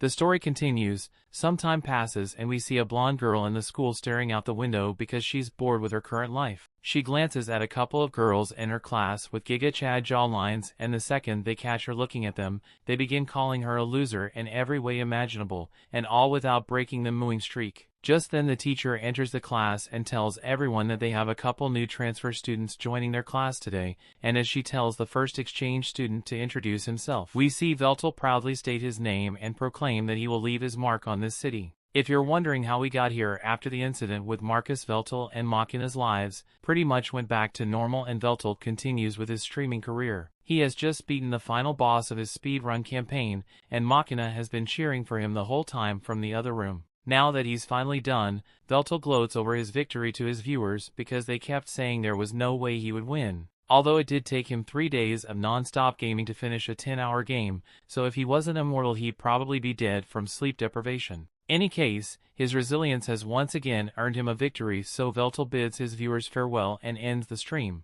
Now that his stream is finally over, Machina enters Veltol's room and congratulates him for successfully clearing the game, but she asks that he please take a break at least once every 24 hours because she hasn't gotten to spend any time with him for the past 3 days. Veltol apologizes and says he will make sure to spend some quality time with her, but on a side note, Veltol and Machina no longer living in Machina's rundown apartment, so Veltol's channel must be doing really well. In fact, he has just reached 3 million subscribers, so Machina asked him if he would like to celebrate by going out to eat sushi. Veltol appreciates the sentiment, but he says there's no need to celebrate something as trivial as 3 million subs because the true milestone is the fact that his power has risen to the point where he can now access his Dark Sword's second form at will. Machina congratulates him on that as well and again asks if he would like to go out for sushi to celebrate. So Veltol will ask her if she really wants sushi that badly, but Machina says she doesn't particularly like sushi. Veltol is confused by this, but instead of asking her to explain, he's just going to ignore her statement and go back to talking about his sword's second form. Unfortunately, he doesn't have much of a use for it since his sword's second form is mainly used to execute immortals. Speaking of which, now that Marcus has been dealt with, Veltol thinks it's time for them to start looking for the rest of the immortal dark peers that went missing. The ones who are still missing are Relshin, Silwald and May, and knowing Marcus, he would definitely have bragged about killing them if he had done it, so it's safe to assume that they are still alive somewhere. Veltol asked Machina if she is willing to help him with his arduous task, and she swears that she will do all that she can to make sure they succeed. Now as for how to find the other Dark Peters, Veltol recalls creating a Dark Peers record at one point before he was defeated. So he asked Machina if she knows what happened to it. The Dark Peer records have all the mana signatures of the various Dark Peers engraved into it, so it keeps track of their location and activities automatically. However, Machina explains that the records went missing a long time ago, so it's going to be really hard to find them now, but even so Veltol is determined to locate the rest of his subordinates, no matter how long it takes.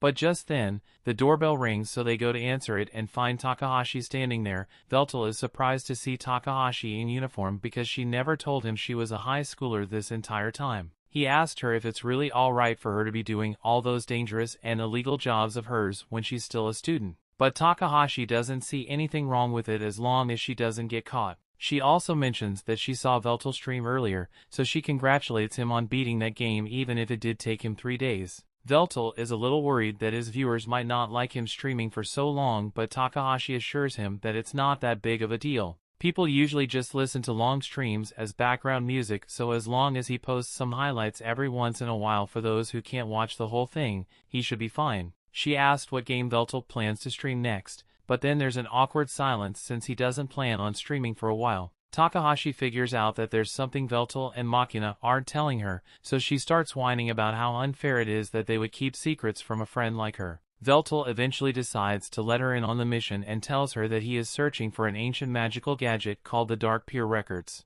Takahashi gets all excited after hearing this, since either means she gets to go on a treasure hunt. She tells Veltol he can rely on her to locate the records since with her hacking skills, it shouldn't be that hard. She begins searching the internet, but Machina doesn't think it'll be that easy to locate ancient techniques online. And while she may be right, Takahashi has her ways of finding what she needs to know. First, she searches through all the possible locations where the records could be, including collections, museums, and ruins, and after cross-referencing the data, she finally locates the records in Akihabara City. It's one of the satellite cities of Shinjuku, and it's also home to the most prestigious magic academy in the world, Luzel. The school was founded right after the Immortal War ended, and there are rumors that there's a treasure buried beneath it. But the door to the treasure vault has remained sealed for over 500 years. The timeline of the school's formation lines up with the time the record would have gone missing. So Veltol believes it has to be in that treasure vault. Machina asks if they should bust in there and take the records by force, but Takahashi thinks that plan is way too barbaric.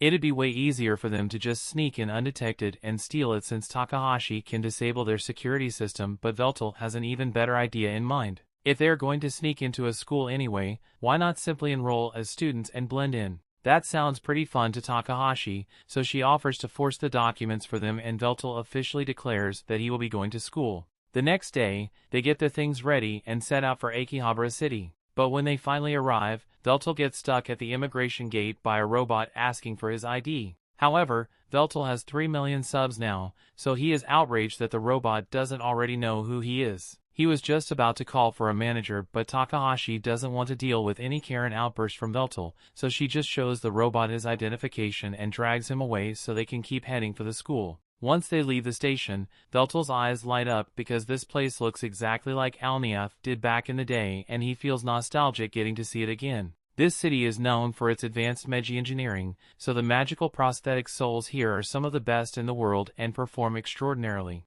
Such incredible technology would have been impossible to make during his era. Magical prosthetics are one thing, but for them to be so advanced that it's possible for people to replace their entire body, that's beyond anything he could have imagined. Takahashi tells him that while it may be possible to replace everything after what happened to David Martinez, people decided to stick to more moderate implants. The group moves on and eventually they arrive at the doorstep of the Luzel Academy, but Veltol is disappointed since this place doesn't match the Alneath aesthetic the rest of the city has. They head inside and meet with Trat Gotel, principal of the Magical Academy, to officially be admitted to the school, but Trat is no ordinary person. She's the leader of one of the 3 great houses in the city, the Gotel, and she pretty much runs half of the Akihabara city. So Takahashi isn't sure forged documents will fool. So she was totally prepared to pull as much random bullshit as necessary to get Trat to accept them. However, to her surprise, after Veltol tells Trat his name, Trat just accepts her documents without any further,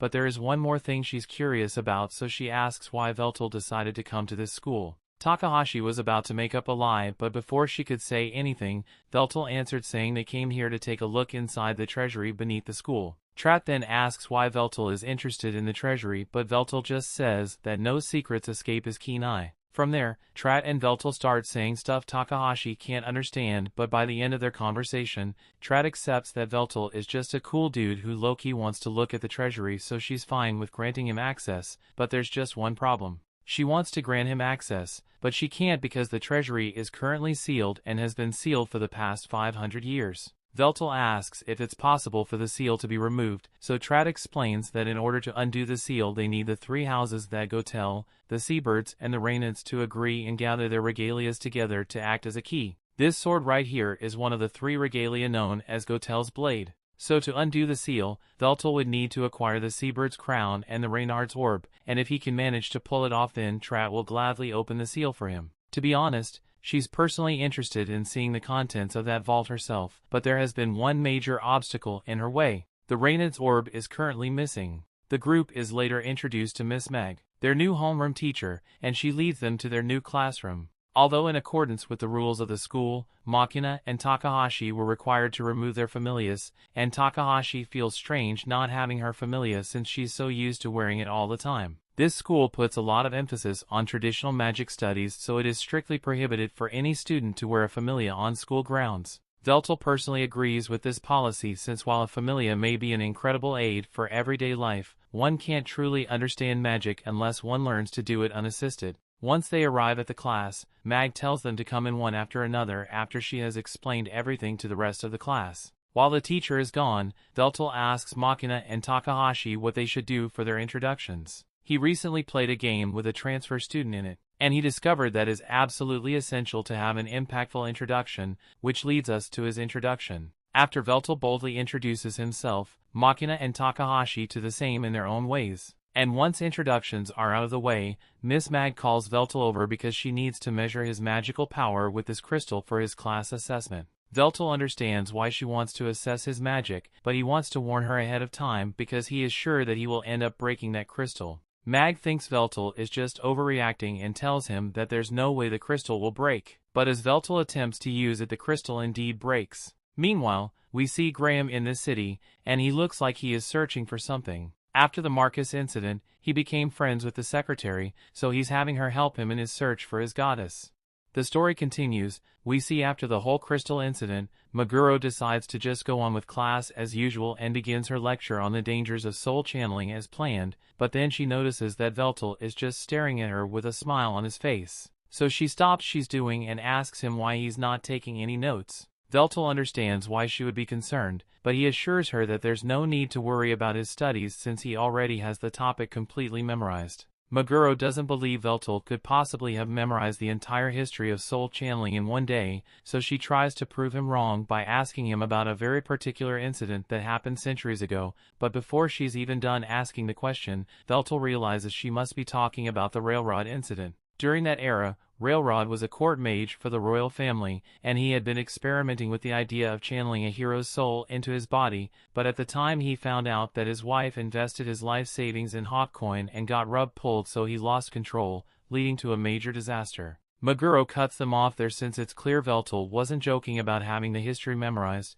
but the way Veltol answered the question got the attention of everyone in class. Since he was talking as if he witnessed the event in person, even the class outcast finds him interesting. But she prefers to stay away from flashy people like him. At lunchtime, Hazuki is sitting alone in the courtyard as usual, and she's still a bit curious about Veltol and his friends, since they seem pretty weird. But all of a sudden, she gets confronted by Albert Haygrams, who came over for the sole reason of making fun of Hazuki. He mocks her for being completely talentless when it comes to magic, and tells her she's a disgrace to the Reynard family. However, he doesn't stop with insulting her. He also calls her father a bum and her elf mother a fool for having a child like her. Now me personally, I wouldn't let that kind of disrespect slide, and neither does Hazuki, because she slams her hands on her table and tells Albert that she won't allow him to slander the name of her parents like that. Albert doesn't see anything wrong with what he said, so he's about to continue his tirade of insults, but before he can utter another word, Veltol yells for him to be silent. He was peacefully enjoying a bowl of udon,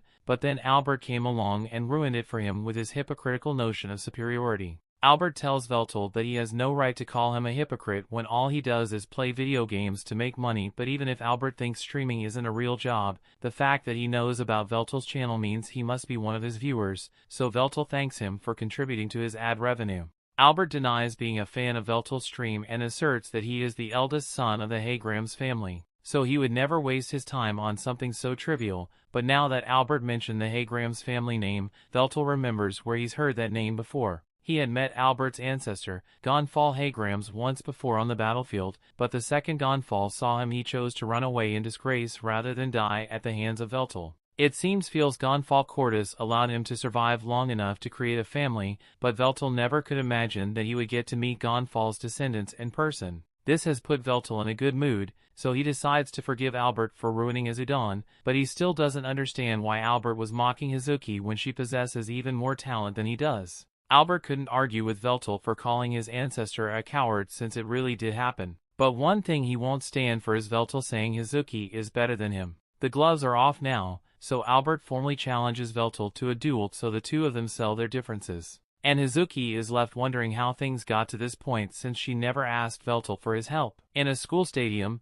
Machina and Takahashi walk up to Hazuki, and Takahashi doesn't know much about Hazuki, but it's clear no one likes her, so she asks what Hazuki did to be treated as such a loser. Hazuki explains that the other students don't like the fact that she is attending this school where she's a failure of a student. In theory, Hazuki's grades here are really good, but she can't use magic, so people tell her she has no place at a magic academy. Takahashi doesn't want to be mean, but she also doesn't understand why Hazuki would go through all the trouble of attending a magic academy when she can't use magic, but Hazuki has her reasons for it. The conversation is getting a little awkward, so Machina changes the subject and talks about how surprising it is that the school sanctioned this duel in the first place. Hazuki tells them that one of the goals of the academy is to train mages to be capable of combat, so duels are actually encouraged as long as you get a teacher to supervise, and it looks like Mag is the one stuck on supervision duty today. So she asks Veltol and Albert to get this over with soon because the lunch break is going to end any minute now. They both agree to make this as quick as possible,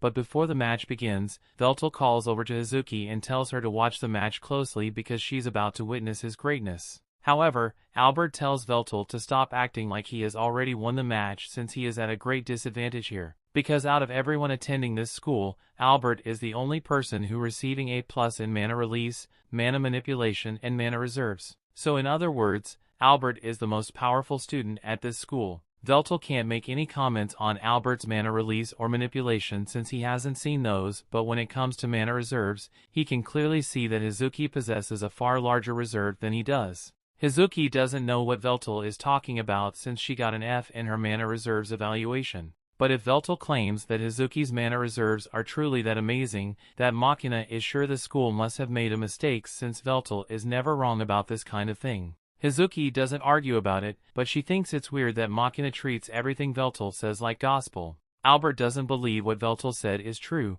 so he tells him to just get ready for the fight to start, and Veltol is more than ready, but he doesn't think it would be fair if he fought normally, so instead he gives Albert a handicap and says he won't move an inch from this spot. Albert thinks Veltol is trying to make fun of him, but Veltol is so serious that he is willing to make an oath with Albert. If he loses the rematch or moves from this spot, then he will do whatever Albert says. But if he wins the match, then Albert is forbidden from harassing Hazuki from now on. Hazuki doesn't understand why Veltol would go so far for her sake when they barely know each other, so she tries telling Machina to convince him to call off the match. Albert may be a jerk, but he really is the strongest student at this school, so she doesn't want Veltol to get hurt fighting for her, but Takahashi and Machina are confident that there's no way Veltol could, and besides, it's too late to call it off since Albert already agreed to the terms of the oath and they both sworn on their names uphold it. The match officially begins and Albert starts charging up his attack spell, but Veltol cuts him off in the middle of his chant and tells him this will be boring if he's little mana.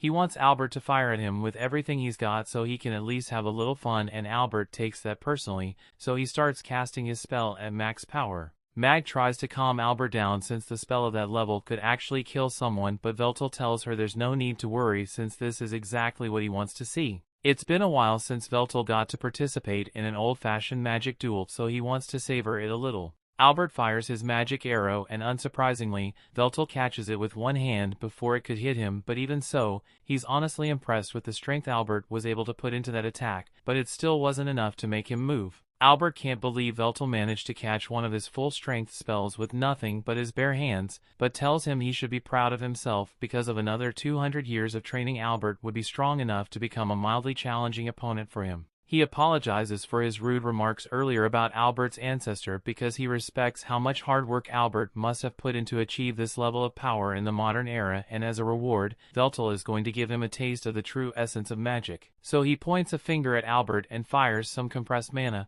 knocking him out completely. Veltol is declared the winner of the duel, and once he leaves the stadium, he tells Hazuki that his victory is dedicated to her. Hazuki shyly thanks him, but at the same time she warns him to stay away from her since she's bound to cause trouble for him if he hangs around her. After school, Veltol, Takahashi, and Machina take a walk through the city, and Takahashi talks about how surprising it is that there are still rich brats like Albert in a school like this. In fact, she can't stand the whole school in general since it doesn't allow her to have her familia and forces her to wear this uniform. She asks Veltol if he can just use magic to open the vault on his own so they can speed up this trip, and while that technically is possible, he doesn't think it's a good idea since ancient seals like that usually self-destruct if they are forced open. They're just going to have to gather the regalia the hard way, but since they already have Trott's cooperation, they only need to get the other two. The crown is held by the representatives of Electric Town, but the real problem is the orb that's missing. It's going to be damn impossible to find a treasure when they have no clues as to where it went, but Veltol corrects her since they actually have a really good lead.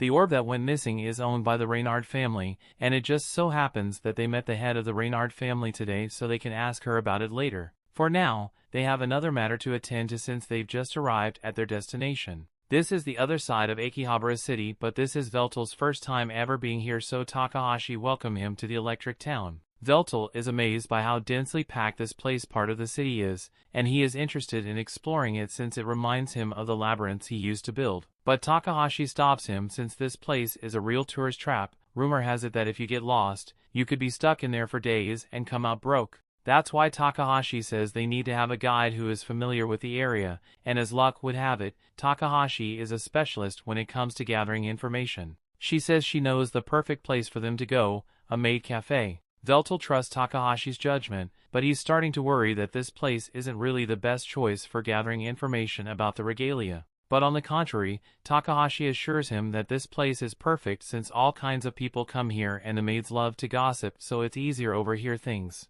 Veltol understands now and apologizes to Takahashi for doubting her since he had thought she just brought them here for fun. But in reality, Takahashi did bring them here solely to have fun. Machina doesn't really mind spending time to Maid Cafe, but something she does mind is the fact that the prices here are incredibly high. Takahashi suddenly starts yelling that those prices are necessary to give you the dream experience of being served by cheery maids, but Veltol and Machina don't see what's so special about it since they've lived most of their immortal lives as royalty. That aside, Veltol is still deep in thought over what happened earlier today with Hazuki. She seems like she's purposefully avoiding people, so trying to convince her to talk with them will probably make her avoid them even more. It's a shame, since Machina actually likes Hazuki quite a bit because she seems like a good person. Takahashi agrees with Machina, but she is also getting impatient since she wants to enjoy her maid cafe time. So she ends the conversation and uses the request system to call over the maid with the biggest melon. A few seconds later their maid arrives, but to their utter surprise the maid turns out to be Hazuki, and she was horrified to see her classmates here.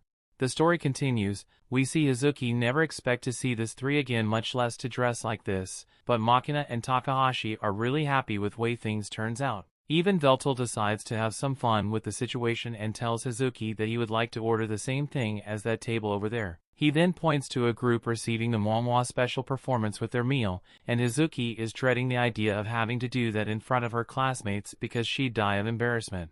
Machina tells her she doesn't have to do it if she doesn't want to, but Hazuki takes pride in her role as a maid, so it's cute they want, it's cute they're going to get. She heads to the kitchen to get the food ready, and when she returns she does her best to give them full maid cafe experience, but the entire time she's internally screaming in embarrassment. Once they are done with their meal, Veltol and the others compliment Hazuki on her excellent service. But since there's no one left in the store now, they tell her she can relax. Hazuki doesn't waste a second and immediately sits down before taking Takahashi's drink to cool off. Getting down to business, Veltol asks to confirm that Hazuki is the head of the Reinhardt clan and tells her that he needs her regalia. Hazuki asks him why he needs it, so Veltol explains that he wants to unlock the treasure vault beneath the school. So he's gathering all the regalia to do it. Hazuki wouldn't mind helping him, but unfortunately, she tells him she doesn't have the regalia anymore, so she can't give it to him. And because her regalia has lost, the Reinhardt family is pretty much ruined. So she's just a poor student working a part-time job to survive. Takahashi is a bit curious, so she asks Hazuki why the regalia are so important in the first place, and Hazuki explains that the regalia are objects that serve as proof of the owner's kingship. As she talks about it, her eyes suddenly start to hurt and Veltol notices this, but Hazuki goes on to finish her explanation. According to her parents, after the hero Graham defeated the demon lord 500 years ago, the goddess Melgia grew very fond of Graham and bestowed upon him the regalia, a large territory, treasures and her blessing. However, Graham was eventually exiled by the king of the time because he was perceived as a threat. So before he left, Graham handed down the regalia and all his treasures to the man who would become King Luzel II. And as time went on, he entrusted the regalia to his 3 sons. His sons found it impossible to share the wealth and power, so instead they formed 3 opposing factions, which are now known as the 3 Great Families. The families for the most part don't get in each other's way for the most part, but there is still some lingering resentment among them, which is why they never come together to unseal a treasure vault, and it's probably never going to happen now since the orb regalia is gone now. She doesn't even know why Veltol bother asking her about it since he knows it's missing, but Veltol actually had a different reason for wanting to talk to Hazuki. He asked her if she could get him in contact with Cornea Seabird, and Hazuki thinks it should be easy enough to get Cornea to meet with Veltol as long as she's with them, and since she still owes Veltol a favor for sticking up for her in school, she agrees to get a meeting with Cornea for them. Takahashi is so happy that she starts hugging Hazuki to thank her. But then Hazuki's stomach starts growling since she hasn't eaten anything all shift, so she gets embarrassed. Veltol decides to take her to a different restaurant so she can get something to eat, but he is honestly surprised by how much food Hazuki can eat. But changing the subject, Machina says she's impressed with how easily Hazuki was able to schedule a meeting with Cornea on such short notice, especially considering the fact that he's the most powerful man in the city. Hazuki doesn't think she really did anything special, but she doesn't want to barge in on Cornea with a crowd,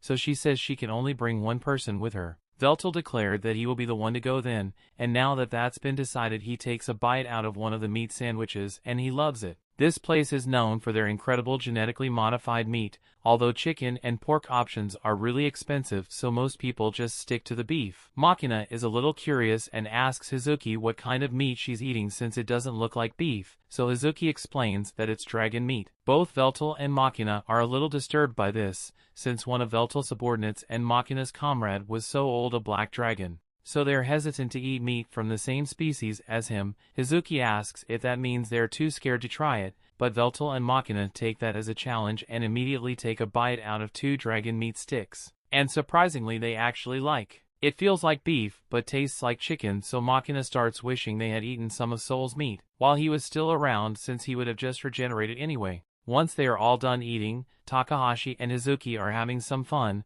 but all of a sudden they are approached by some cops, and these cops are here solely because they recognize Hazuki and want to cause trouble for her. They say they are placing her under arrest for suspicious activity, but just before the situation gets bad, Trat shows up and points out that Hazuki and the others are clearly just having a meal together. And last time she checked, that wasn't illegal. The officers came after Hazuki because she doesn't have much influence or authority, but Trat on the other hand, is someone they can't afford to mess with, so they back off for now. Once the officers are gone, Trat apologized to everyone for that unsightly display by the officers, and Takahashi thanks her for getting them out of that mess. Trat tells them there's no need to thank her, but she's wondering what they're all doing out here, so Veltol tells her that Hazuki is just giving them a tour at Akihabara City. He then asks why Trat is out here, so Trat explains that she came to meet with Professor Meguro, but before that she would like to have a brief discussion with Hazuki. Veltol gets the hint, so he invites Machina and Takahashi to go get some more snacks with him. And while they are gone,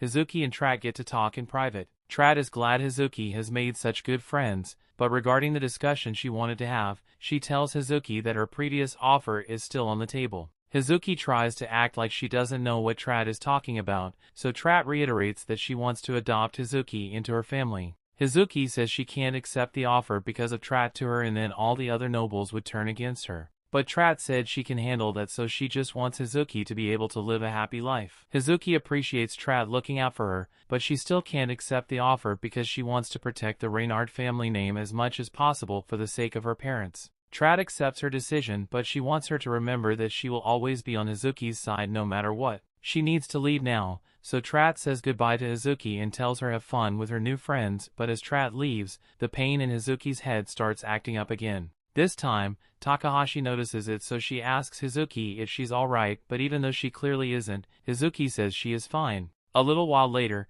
Hazuki goes to meet Cornea with Veltol, and the two are introduced to Cornea's assistant Meryl, who says he will take them to Cornea's office. But before that, he needs to do a security check on the two of them. Meryl uses his glasses to scan the two, and after a brief moment, he gives them the green light to head in and meet Cornea. Surprisingly, Cornea turns to be a blinged-out goblin, and Veltol voices his astonishment since all the descendants of Luzel were elves. So he finds it strange that a goblin is the head of one of the great families. Hazuki tells Veltol to stop talking since he's being rude, but Cornea isn't bothered by Veltol's comments since it isn't normal for a goblin to lead a family of elves. In fact, Cornea used to be a regular old merchant, but he clawed his way up to his current position. His upbringing wasn't great, but he somehow ended up taking care of the former head of the Seabird clan, and eventually, before Cornea even knew it, he was adopted into the family. But that's enough about his past for now. Cornea wants to know what Veltol wants from him. Veltol tells him that he wants to ask about the regalia, and Cornea finds that interesting. So he snaps his fingers and summons the crown regalia to show Veltol.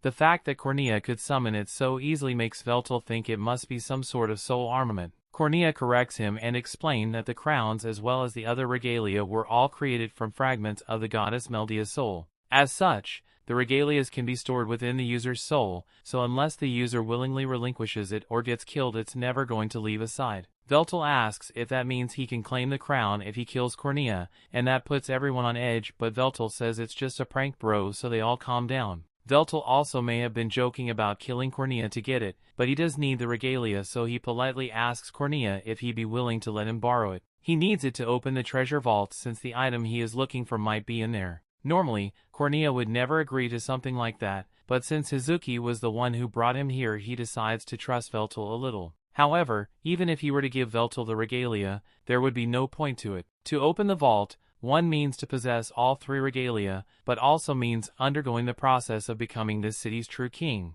Essentially, would reunite the fragments of the goddess's soul and one body, effectively summoning Meldia. Cornea had something he wants to say to Veltol in private, so he asks everyone besides him to step outside for a moment, and once he alone with him, he asks Veltol to tell him what his true intentions are, and in exchange Cornea will tell him everything he knows as well. This is something he doesn't want Hazuki to hear about, so if he asks Veltol to keep his secret, but the orb regalia that went missing is somewhere close by. Cornea can't pinpoint the exact location, but as a regalia wielder he can sense the presence of the other regalia as long as they are within Akihabara City. He wants Veltol to do him a favor and protect Hazuki to the best of his ability, since even though she tries to act tough, she can be surprisingly weak at times. Cornea cares about Hazuki a lot since he owes her father a huge debt, but unfortunately, her father died before he could repay him, so the least Cornea can do is keep a man's daughter safe for him. And regarding a mission, or according to the records Cornea has of the Reinhardt family, she inherited it at a young age, so it must be bonded to her soul, and that makes Hazuki the key to finding it. A little while later, Veltol and Hazuki return to Machina and Takahashi, and Veltol is happy to say that he has gotten Cornea's cooperation, although Cornea technically hasn't given him the crown yet, but he did give Veltol some valuable information, so the meeting was a success, and it's all thanks to Hazuki. Hazuki is a little embarrassed to be receiving so much praise, so she turns away in embarrassment. Since their main objective for the night has been completed, Takahashi asks what they should do now. Machina was thinking of going to buy some Demon Lord comics, and Veltol was thinking of going to an arcade, but Takahashi tells them it was too late to start doing all of that. She normally suggests that they should head back to the school dorms right about now, but since Hazuki is here, she suggests they should all sleep over at Hazuki's house. Machina thinks it's a great idea, so she asks Veltol if he's okay with it, and Veltol says he doesn't mind staying at Hazuki's house. But Hazuki says she never agreed to any of this. Takahashi tries to convince her and says this will be a great opportunity for them to get to know each other better. And Hazuki kind of likes the idea of that, so she ends up agreeing to let them stay over at her house. But few hours later, she's regretting that decision because she somehow ended up naked in the bath with Veltol.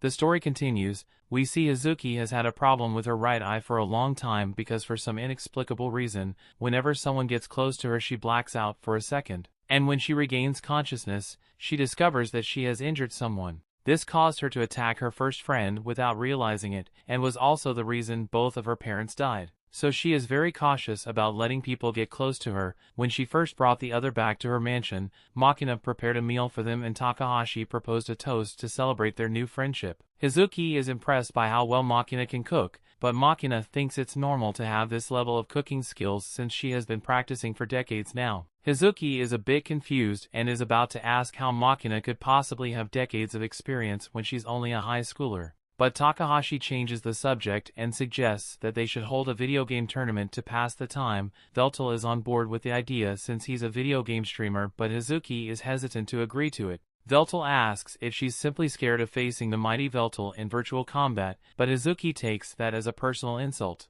So she proceeds to demolish Veltol 10-0. The others are amazed by Hazuki's skill and she seems really proud of herself too. But then she realizes that she's becoming a little too close to them, so there's a risk of another incident happening. But she's still having fun, so she tries to ignore the bad feeling for now. Little while later, Machina and Takahashi both fall asleep, so Hazuki decides to go take a bath. However, as she turns on the lights in the bathroom, she discovers that Veltol is already in there. Veltol doesn't seem bothered and believes Hazuki must have come here because she wanted to get a glimpse of his perfect body. So just this once, he will allow her to gaze upon his godly physique. Hazuki doesn't know what to say in this situation, and she can't even get mad since she was the one who walked in on Veltol. She says she'll leave and wait for him to finish, but Veltol tells her there's no need for that since he has no problem bathing with Hazuki. After all, he thinks her body is quite nice, but his is still superior. Once again, Hazuki takes that as a personal insult and decides to prove Veltol wrong by getting rid of her towel and getting in the bath with him.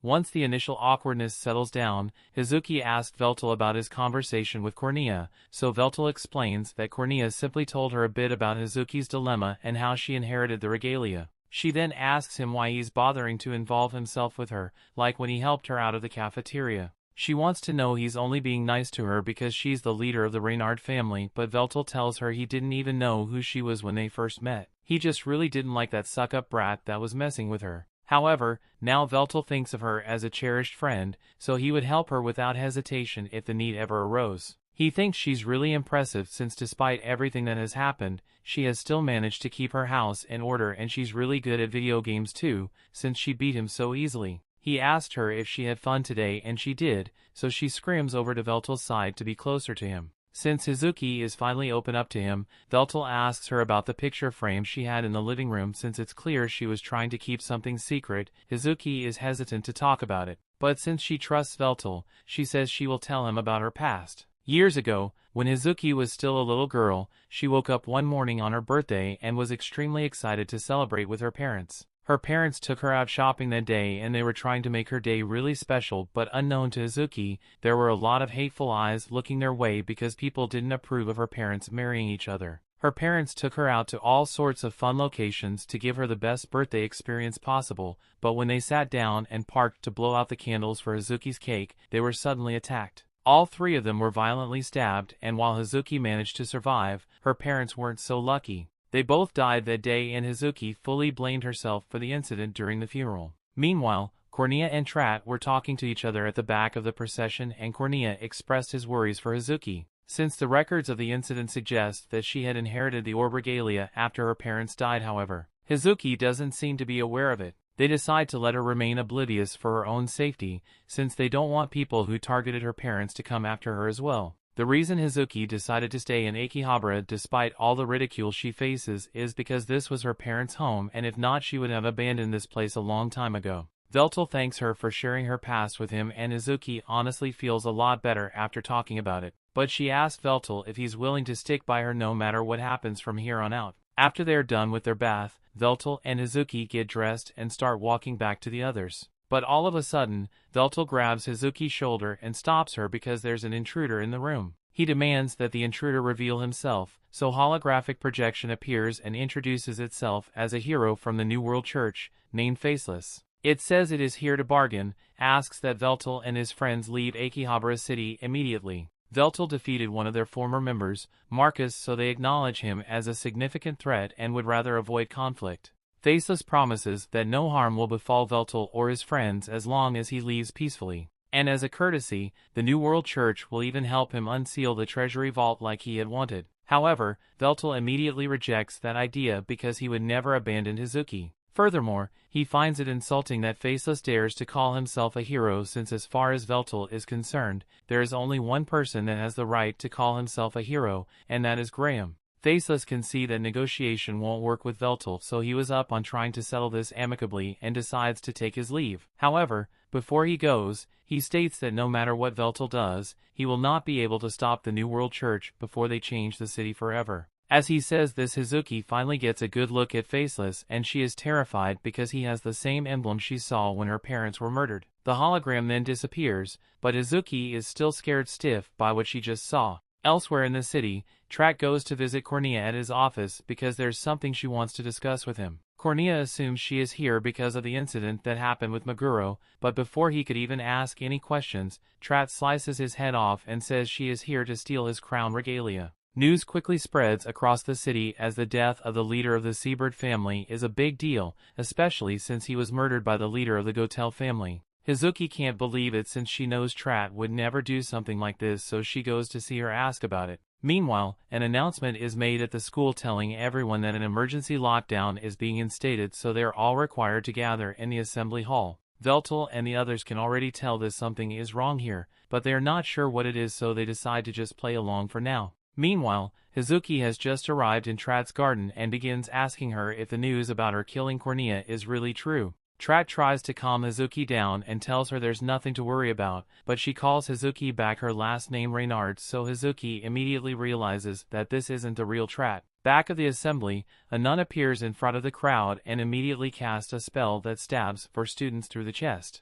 This spell allows her to seize control of the students' bodies, and she demands that the rest of the students all stay still because she's holding them hostage. At the same time, the fake Trat is disappointed that her act was seen through because of such a silly mistake. But since there's no way she's going to fool Hazuki now, she drops the act and reveals that she is really Meguro. Hazuki doesn't understand why Meguro would do something so heinous. So Meguro explains that her guild gave her a mission to obtain all 3 regalia, so she's just fulfilling her task. The most difficult part was getting to Cornea's since he's always so careful about his security. However, he had a bad habit of letting his guard down whenever he was talking with Trat, so Meguro decided to use that to her advantage. A little while ago, she lured Trat into a cybernetic surgery clinic and removed Trat's mind from her body so she could steal it for herself, along with the regalia immediately after she killed Cornea to obtain his regalia as well. Hazuki asks what happened to Trat mind, but Meguro didn't really care about keeping Trat alive, so she's probably long dead by now.